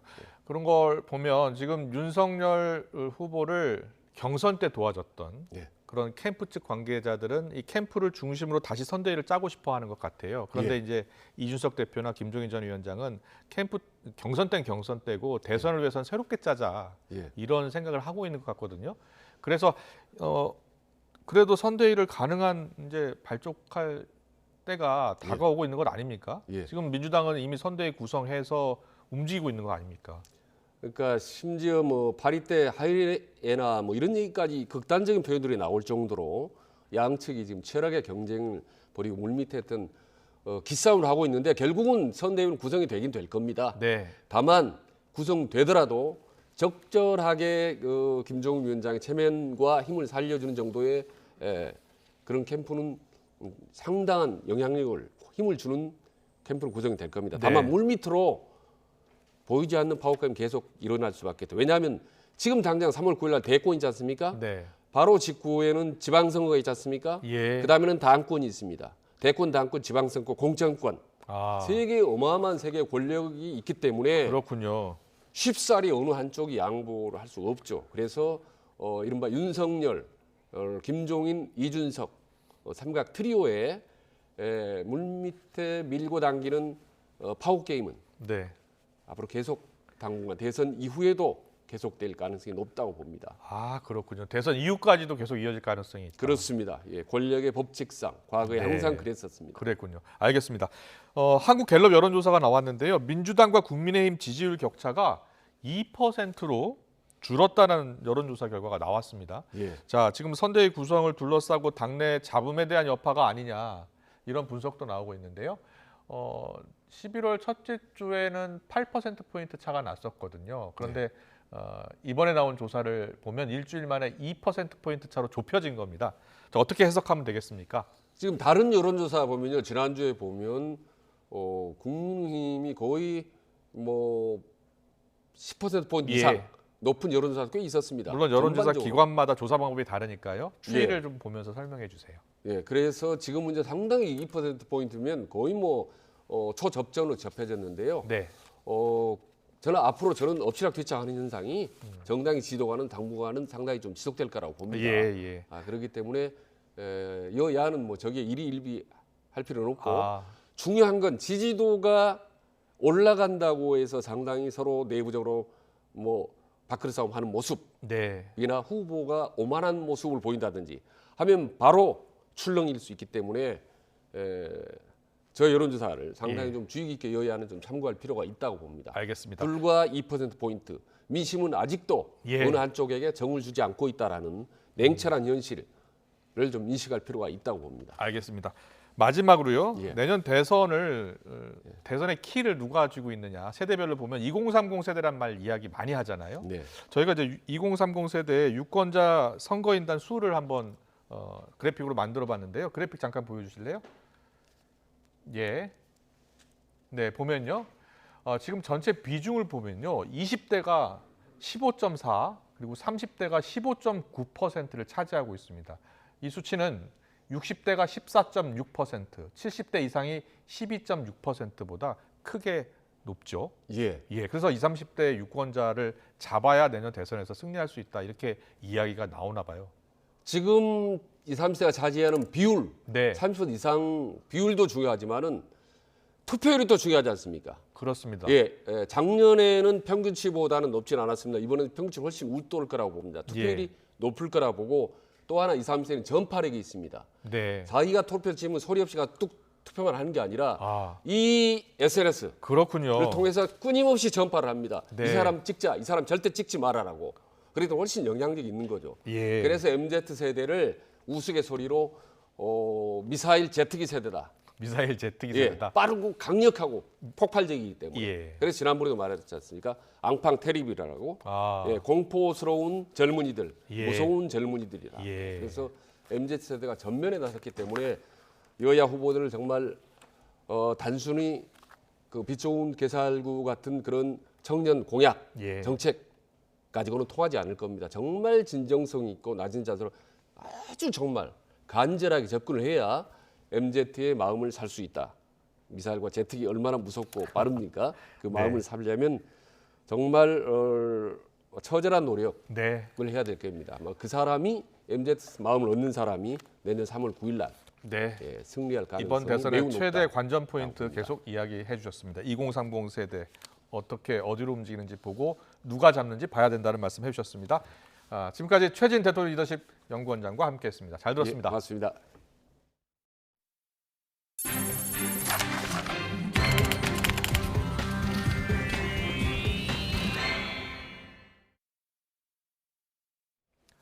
오늘 아침 설악산 기온이 영하 11도까지 떨어지고 서울도 영하권 체감 추위가 이어지는 등 초겨울 날씨가 계속됐습니다. 닷새째 이어지는 추위는 내일 낮부터 풀리겠고 수학능력 시험일이 있는 다음 주에는 예년 기온을 회복할 전망입니다. 정혜윤 기자의 보도입니다. 닷새째 이어진 초겨울 추위. 아침 출근길 풍경은 이미 가을이 아닌 겨울로 변했습니다. 두꺼운 패딩과 겨울 코트, 목도리는 기본. 손을 숨기고 움츠리며 서둘러 출근합니다. 북쪽에서 영하 25도 안팎의 찬 공기가 남하하면서 지난 월요일 이후 때이른 겨울 추위가 계속됐습니다. 설악산 기온이 영하 11도까지 떨어졌고 대관령도 영하 3.8도를 기록했습니다. 파주 영하 3.1도, 강화 영하 1.3도, 의성 영하 0.7도, 보은 0.1도 등 내륙 곳곳에서 영하권 추위가 이어졌습니다. 서울도 1.3도까지 떨어지며 영하권 체감 추위가 기승을 부렸습니다. 길게 이어진 추위는 주말 아침까지 조금 더 이어질 전망입니다. 찬 공기가 지속적으로 유입되면서 13일 아침까지 전국 대부분 지역의 기온이 0도 내외로 떨어져 춥겠고 바람도 강하게 불면서 체감 온도는 더욱 낮아 죽겠으니 건강관리 및 농작물에 저온 피해가 없도록 유의가 필요합니다. 하지만 주말 낮부터는 서쪽에서 따뜻한 바람이 불면서 온화한 날씨를 되찾겠고 일요일에는 예년 기온을 회복하며 계절이 제자리를 되찾을 전망입니다. 다음 주에는 비교적 맑고 일교차 큰 늦가을 날씨가 예상됩니다. 특히 수능일인 목요일에는 대체로 구름만 많겠고 예년 수준의 기온이 예상돼 입시 추위는 없을 전망입니다. 다만 당분간 일교차가 클 것으로 보여 수험생들은 면역력이 떨어지지 않도록 건강관리에 주의를 기울여야 할 것으로 보입니다. YTN 정혜윤입니다. 주요 공항과 항만이 위치한 인천에서 정부 부처들의 요소수 매점 매석 행위 합동 단속에 나섰습니다.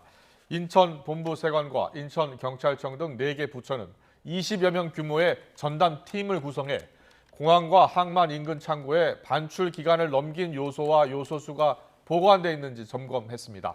합동 단속팀은 어제 1차 점검에서 인천항의 보세 창고 9곳에 보관하고 있던 요소 1,320톤과 요소수 37.3톤을 확인해서 신속하게 국내에 유통될 수 있도록 업체에 권고했다고 설명했습니다.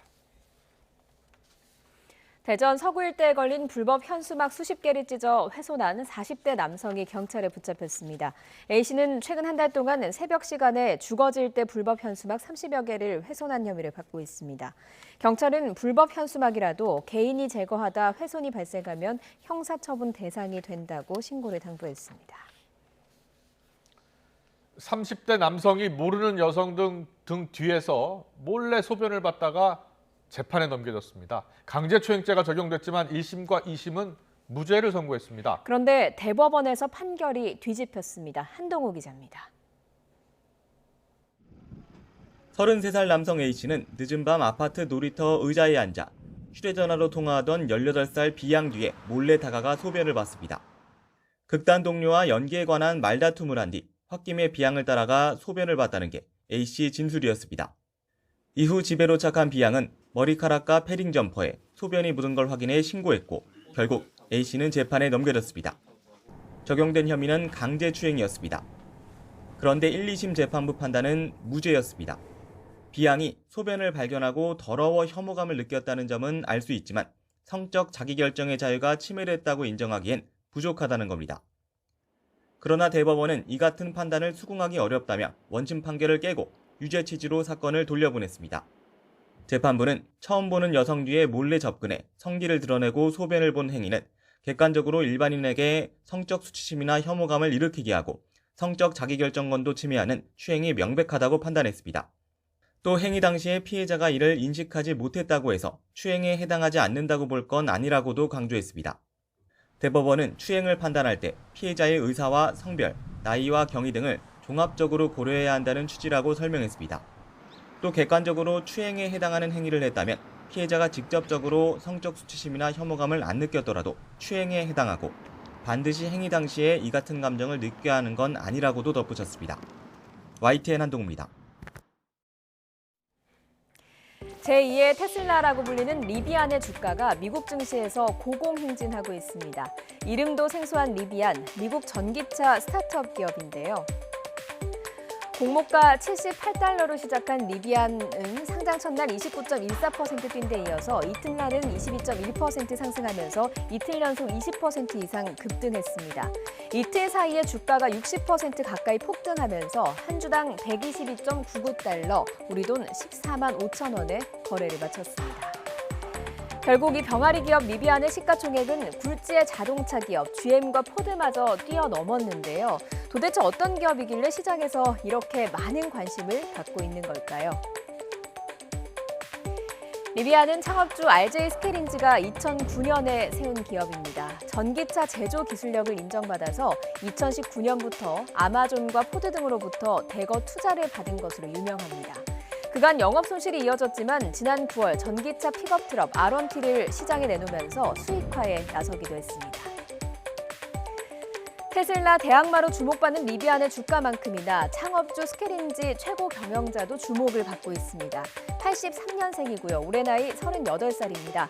미국 플로리다 태생으로 매사추세츠 공대 출신이기도 합니다. 학창 시절 차고에서 이웃집 포르쉐의 개조를 도와주면서 자동차에 대한 꿈을 키웠다고 하는데요. 스케린즈가 보유한 리비안의 주식은 1,760만 주, 주식 평가액은 22억 달러, 우리 돈으로 약 2조 6천억 원에 달합니다. 막대한 동방석에 오른 스케린즈의 스토리에 외신들의 관심도 커지고 있습니다. 리비안의 기업 공개 잭팟이 사상 최고액을 테슬라의 성공 모델에 기대하고 있기 때문인지도 모릅니다. 테슬라는 한때 $1,000를 돌파하면서 이른바 천슬라 고지에 올랐고요. 이 덕분에 머스크의 자산은 핀란드와 베트남과 같은 한 국가의 GDP를 뛰어넘는 수준이다. 이런 말까지 나왔죠. 하지만 이런 리비안이 고평가됐다 이런 평가도 있습니다. 파이낸셜 타임스는 리비안의 R1T와 R1S의 모델이 실제 출고 대수가 현재까지 156대에 그쳤다라고 얘기를 했고요. 월스트리트 저널은 리비안의 전기차 개발은 초기 단계에 있고 아직 수익이 없다라고 분석하기도 했습니다. 기업 공개 이틀 만에 뉴욕 증시를 리비안 열풍으로 몰아넣은 리비안. 깜짝 등장해서 거품만 남긴 기업으로 기억될까요? 아니면 테슬라까지 위협하는 제2의 새로운 혜성같이 성장해 나갈 수 있을까요? 중국의 최대 할인 행사인 광군제, 쌍11 쇼핑 축제가 열린 어제 하루 온라인 쇼핑몰 알리바바는 100조 원에 가까운 기록적인 매출을 올렸습니다. 하지만 거대 IT 기업에 대한 중국 공산당의 견제 탓에 비교적 차분하게 진행되면서 예년의 폭발적 성장세는 꺾인 모습입니다. 이동원 기자의 보도입니다.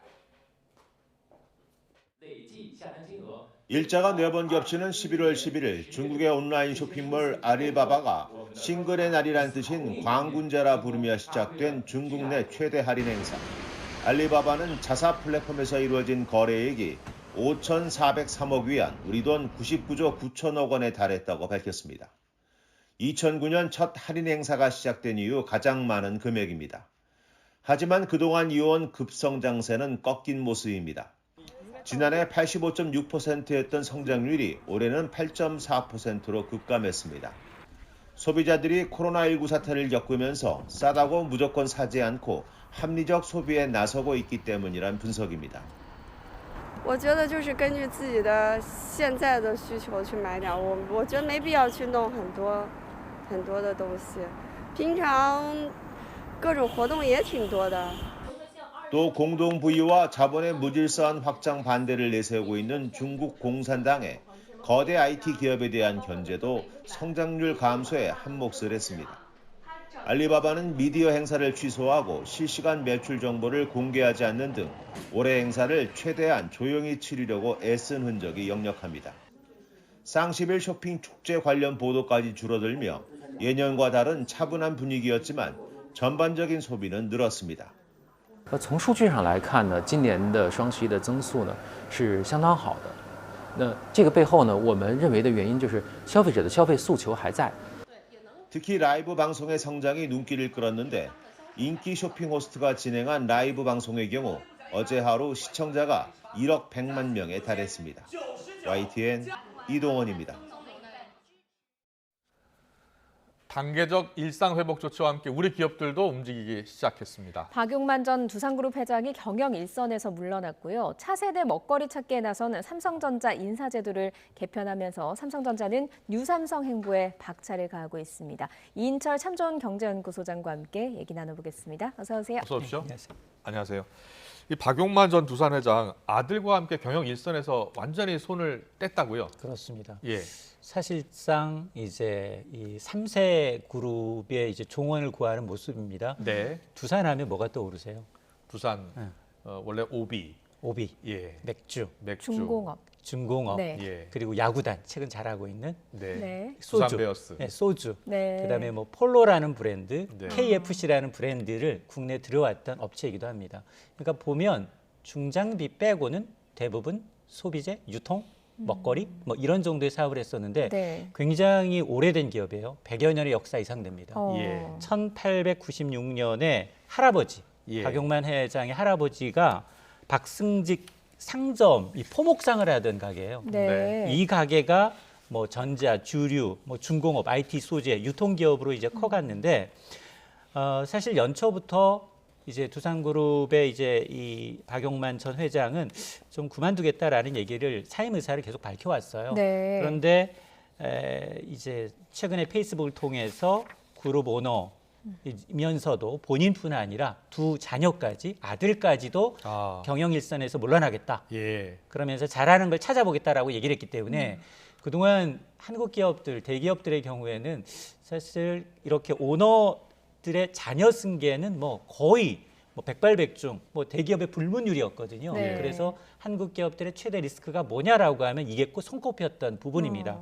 그럼에도 불구하고 어쨌든 박용만 전 두산그룹 회장은 두 아들과 함께 이제 그룹을 떠나겠다라고 하는데, 야 그러면 우리가 의심해 볼 수 있는 건 지분 많이 갖고 있잖아요. 네. 지분 많이 갖고 있으면 지분 갖고서 상황 노릇하는 거 아니에요? 예. 뒤에서 이제 컨트롤하게 되면 컨트롤 타워가 될 수 있잖아요. 네네. 그건 아니고요. 이미 이제 2016년부터 지금 박용만 회장의 아버지 고 이제 박두병 초대회장이 6남 1여를 뒀어요. 네. 그 중에 박용만 회장은 5남이에요. 5번째 아들입니다. 예. 그래서 지금 4번째 아들의 장자였던 박정훈 두산그룹 회장이 2016년부터 회장직을 지금 수행하고 있기 때문에 네. 그동안은 사실 경영에 직접적으로 손대지도 않았을 뿐만 아니라 상징적으로 갖고 있던 직함이 있었어요. 그게 바로 두산 경영연구원장인데 네. 이것도 사임하겠다라는 겁니다.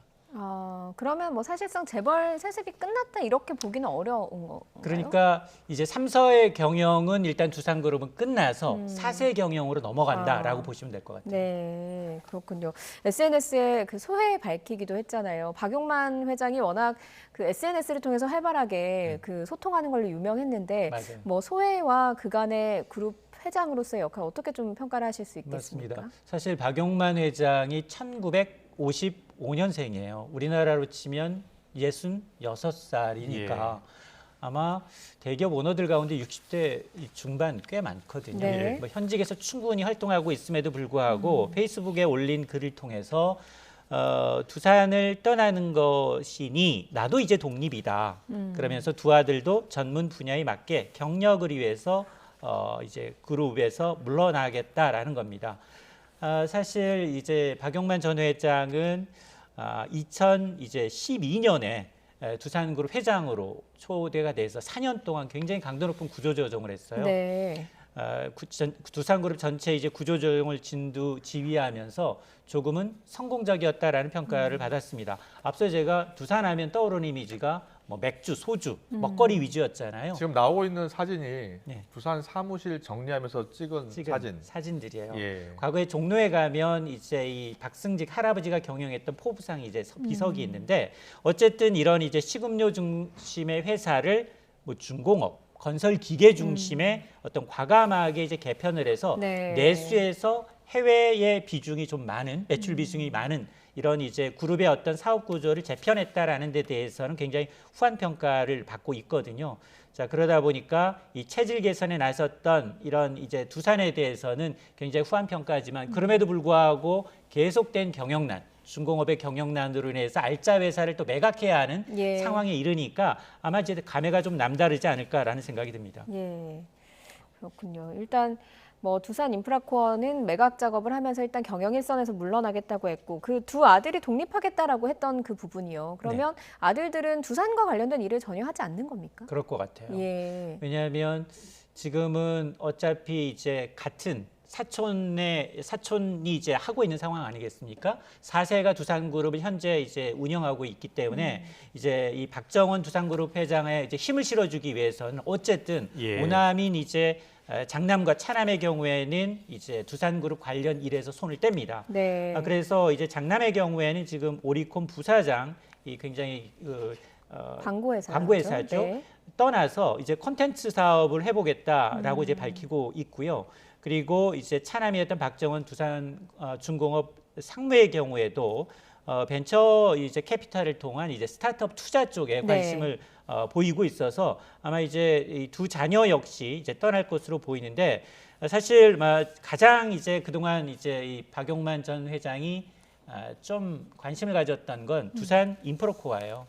네. 이게 과거에 이제 2005년에 이제 대우종합기계를 인수하면서 현재의 이제 이 두산인프라코어였었는데 이게 지금 매각이 됐거든요. 현대중공업에 매각이 되다 보니까 자신이 일궈놓은 굉장히 알토란 같은 회사를 넘겨줬다라는 데 대해서 당시에 굉장히 좀 이 안타까워했던 것으로 알려져서 이 부분에 대한 아마 후회는 남을 것으로 보입니다. 네, 알겠습니다. 계속해서 이재용 부회장 이야기 좀 해볼까요? 이재용 부회장 계속 지금 재판받는 과정이잖아요. 맞습니다. 여러 사건에 지금 연루가 돼 있어서요.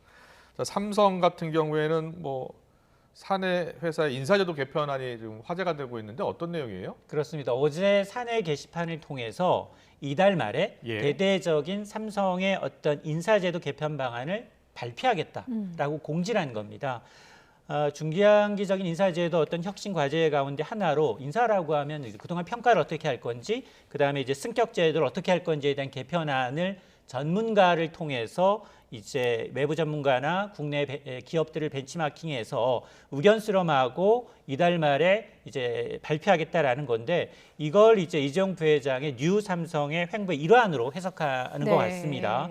그런데 5년 전 기억하시겠습니다만 2017년에도 삼성은 당시 인사제도를 개편하면서 그동안 과거에 한 7등급의 직급제를 4단계로 줄였어요. 그리고 호칭도 굉장히 수직화돼 있던 걸 수평화했다라는 평가를 받았거든요. 삼성이 이렇게 먼저 인사제도를 개편하게 되면 다른 기업들도 영향을 받거든요. 그러다 보니까 아마 이번 개편안 아직은 뭐 공개되지는 않았습니다. 그럼에도 불구하고 기존에 있는 현재 유지가 되고 있는 이제 4단계 직급안이 조금 더 단순화되지 않겠느냐라는 관측이 나오고 있습니다. 그런데 최근에 그 스티브 잡스의 멘토로 알려진 골드만삭스 사이크스 회장을 이재용 회장이 만났다. 잡스의 소개로 알게 된 인연이라고 하더라고요. 맞습니다. 어떻게 보면 뭐 그 이건희 삼성 회장이 쓰러지고 난 이후에 그 이재용 회장이 좀 고민이 많았다 이렇게 좀 볼 수 있겠습니까? 맞습니다. 아마 그 이재용 부회장이 가석방 되고 난 다음에도 어떤 행보를 볼 것인가. 지금도 취업 제한되어 있고요. 외국에 나가려고 하면 허가를 받아야 돼요. 자, 그런 상황에서 지금 재판을 받고 있습니다. 재판을 받고 있는데 특히나 이제 이 삼성물산과 제일모직 합병 문제로 인해서 재판을 받고 있는데 변호인들이 공개한 이메일을 통해서 지난 2014년 12월에 미국 골드만삭스 회장을 만났다. 당시에 그럼 도대체 무슨 얘기를 했느냐. 이메일을 통해서 공개된 건 반도체나 스마트폰과 같은 삼성의 미래 사업 구상에 대한 고민을 털어놓았다라는 것입니다. 이게 한 통의 영문 이메일이 공개가 된 건데요. 이게 변호인이 공개를 한 만큼 이 취지가 있겠죠. 적어도 이제 이 제일모직과 삼성 합병을 통한 승계 작전의 일환이 아니어서 실질적으로 이건희 회장이 쓰러진 이후에 어차피 이제 홀로서기에 나선 이재용 삼성전자 부회장이 어떤 고민 그리고 이제 경영 철학, 사업 구상 이런 것들에 대한 미래 전략에 대한 조언을 받기 위한 것이지 절대 이제 합병 이후에 승계를 염두에 두고 이제 조언을 구했던 건 아니다라는 측면의 반론을 제기하기 위해서 이제 공개한 것이기 때문에 아마 이제 그런 부분을 좀 이해하고 받아들여야겠습니다. 네, 이재용 회장 앞으로 할 일이 굉장히 많습니다.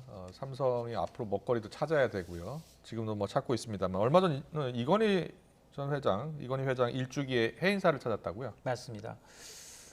모친과 함께 해인사를 찾았어요. 지금 사법 리스크 남아 있어요. 2개 재판 동시에 받고 있고요. 그리고 리더십을 보여줘야 하는데 지금까지는 그다지 이렇게 싹 와닿는 게 별로 없어요. 그럼에도 불구하고 가석방된 이후에 이제 상징적이긴 하지만 투자 계획은 밝혔어요. 2023년까지 반도체, 바이오와 같은 전략 사업에 약 240조 원을 신규로 투자하겠다. 여기에다가 최근에 이제 국가적 최우선 과제로 급부상하고 있는 고용 문제 해결을 위해서 4만 명 정도를 직고용하겠다라고 이제 발표를 했거든요. 예. 사실 그동안 삼성은 아마 삼성전자의 경우에는 분기마다 10조, 15조 이상의 영업이익을 거두고 있음에도 불구하고 굉장히 투자나 적극적인 M&A가 굉장히 좀 없었어요. 그래서 그 사이에 이제 바이든 행정부가 들어서면서 반도체를 둘러싼 굉장히 이제 이 글로벌 기업들 간 업종 M&A를 통한 사세 확장, 통큰 투자를 통한 확장이 이어지고 있거든요. 네. 아마 그러다 보니까 삼성은 반도체와 바이오, 반도체는 사실 리딩 업체이기 때문에 굳히기 이제 초격차 전략으로 해서 기술을 더 빨리 이제 해야 되는 상황이고, 바이오의 경우에도 지금 뭐 모더나를 이제 위탁 생산하고 있습니다만 이걸 더 등치를 키워야 되는 입장이거든요. 그러다 보니까 아마 이 부회장이 지금 경영 복귀했고, 어차피 지금 이 부회장이 이번 일주기를 계기로 해서 아마 적극적인 이제 인수합병 투자 결정이 좀 더 빨라지지 않겠느냐라는 관측은 나오고 있습니다. 예, 알겠습니다. 사실 이렇게 기업 얘기를 하면 조금 무거워지기도 하잖아요. 복잡하기도 하고. 그런데 정용진 신세계그룹 부회장이요. SNS 통해서 뭐 밝히는 그런 내용들을 보면 웃음이 참 많이 나오더라고요. 근데 최근에도 화제가 됐죠. 맞습니다. 네. 똑같은 이재용 부회장이랑 동갑이에요. 네. 근데 이제 사촌지간인데 굉장히 또 성격이 다릅니다. 한쪽은 조용히 이제 좀 예. 드러내지 않고 행동을 하고 있는데, 한쪽은 또 SNS를 통해서 적극적으로 MZ세대를 공략을 하고 네. 있어요. 그러다 보니까 이분은 특히나 이제 자신이 회사의 신제품을 소개하거나 골프하거나 요리하는 거거나 이런 거를 평소 일상을 굉장히 공유를 해요. 네. 근데 이건 이런 측면이 좀 있어요. 사실 신세계 그룹에 특히나 이제 이마트를 운영하고 있고 이러다 보니까 먹거리 주로 내수 위중이 많다 보니까 자기가 직접 굉장히, 이 사람은 이제 파워블로거예요. 지금 뭐 이 인스타그램에 이제 그 팔로워 수만 하더라도 네. 올 초만 하더라도 한 50만 명이던 게 지금 70만 명 수준이라고 하거든요. 자, 이 정도다 보니까 직접적으로 굉장히 댓글을 남긴 어떤 이제 그거에 대해서 다시 댓글을 단다든가 이런 식으로 이제 회사가 되고 있거든요. 네. 그러다 보니까 사실 장단점이 좀 있어요. 예, 가서 사진 올린 것에 대해서 부정적인 댓글을 올리면 거기다 왜? 라고 이제 반문하면서 오히려 또 물어보거나 뭐 이런 것들을 하다 보니까 뭐 일부 MZ 세대들은 호기심에 정말 내가 단 댓글에 대해서 댓글을 또 회장이 달아주는구나, 부회장이 네. 뭐 이런 식으로 해서 더 이제 이어가는 측면도 있지만, 그러나 이런 것들은 순식간에 번지거든요. 네. 자, 그러다 보니까 일장일단인 것 같습니다. 네, 알겠습니다. 알겠습니다. 오늘 소식은 여기까지 듣겠습니다. 지금까지 이인철 참좋은경제연구소 소장과 함께했습니다. 잘 들었습니다. 고맙습니다.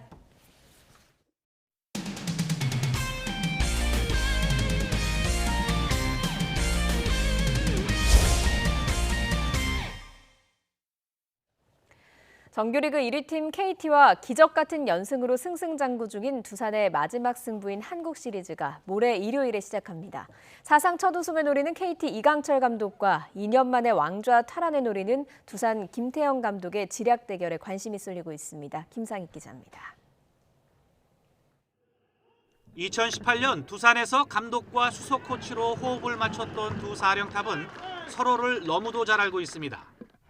이 때문인지 이강철 감독이 KT를 맡은 2019 시즌부터 두 팀의 상대 전적에도 큰 변화가 있었습니다. KT는 2015년 1군 합류 이후 두산의 4년 내내 열세를 보였지만, 이강철 감독이 지휘봉을 잡은 최근 3년 동안은 정규리그 상대 전적에서 근소하지만 두산에 앞섰습니다. 다만 가을 야구 첫 만남이었던 지난해 플레이오프에서는 두산이 3승 1패로 KT를 누르고 한국 시리즈 티켓을 손에 넣었습니다. 첫 통합 우승을 꿈꾸는 이강철 감독은 두산 김태형 감독의 지도력을 한껏 지켜세우면서도 1년 만에 성사된 리벤지 매치를 즐기는 분위기입니다. 명장이시잖아요, 김태형 감독이. 아주 운영도 잘하시고 역시 좀 강한 팀이다 생각은 했습니다. 최고의 투수로 5차례나 한국 시리즈를 우승한 이강철 감독이 마운드 운영이 최대 강점이라면, 이에 맞서는 두산 김태형 감독 역시 외국인 투수 없이 한국 시리즈까지 올라온 마술 같은 투수 기용이 찬사를 받고 있습니다. 객관적으로 KT가 마운드에서 우세할 거란 전망이 나오지만, 플레이오프 축소 행운과 사흘 휴식으로 여유를 찾은 두산도 문제없다는 입장입니다. 와일드카드서부터 지금 올라왔는데 한국 시리즈 7차전이면 지금 뭐 있는 투수들 갖고 또 하면 됩니다. 결과는 뭐 나중에 나오는 겁니다. 한국 시리즈 첫 우승을 노리는 KT와 통산 7번째 정상을 꿈꾸는 두산. 다이아몬드 위에서 펼쳐질 선수들의 화려한 플레이만큼이나 덕아웃에서 선보일 두 명장의 뜨거운 지략 대결에 팬들의 관심이 모아지고 있습니다. YTN 김사익입니다. 닷새째 때이른 추위가 이어지고 있습니다. 내일 아침까지만 이 추위를 견뎌주시면 되겠는데요. 내일 서울 아침 기온 1도로 오늘과 비슷해 다소 춥겠지만 낮 기온은 13도까지 오르면서 추위가 한층 누그러지겠습니다. 내일은 대체로 맑은 하늘이 펼쳐지겠습니다. 다만 동해안에는 건조특보가 발효 중인 데다가 바람까지 강하게 불고 있는데요. 불이 나면 크게 번지기 쉬운 만큼 화재 사고 없도록 주의하시기 바랍니다. 내일 아침에는 예년 기온을 2에서 4도가량 밑돌겠습니다. 내일 서울 아침 기온 1도, 광주는 6도가 예상되고요. 낮 기온은 예년 수준을 회복하겠습니다. 내일 낮 기온 서울 13도, 대전 15도, 부산은 16도가 예상됩니다. 휴일에는 새벽 한때 중서부 지방에 비가 조금 내리겠고요. 이후 대체로 맑고 온화한 날씨가 이어지면서 수능일에도 입시 추위는 없을 전망입니다. 지금까지 날씨 정보였습니다.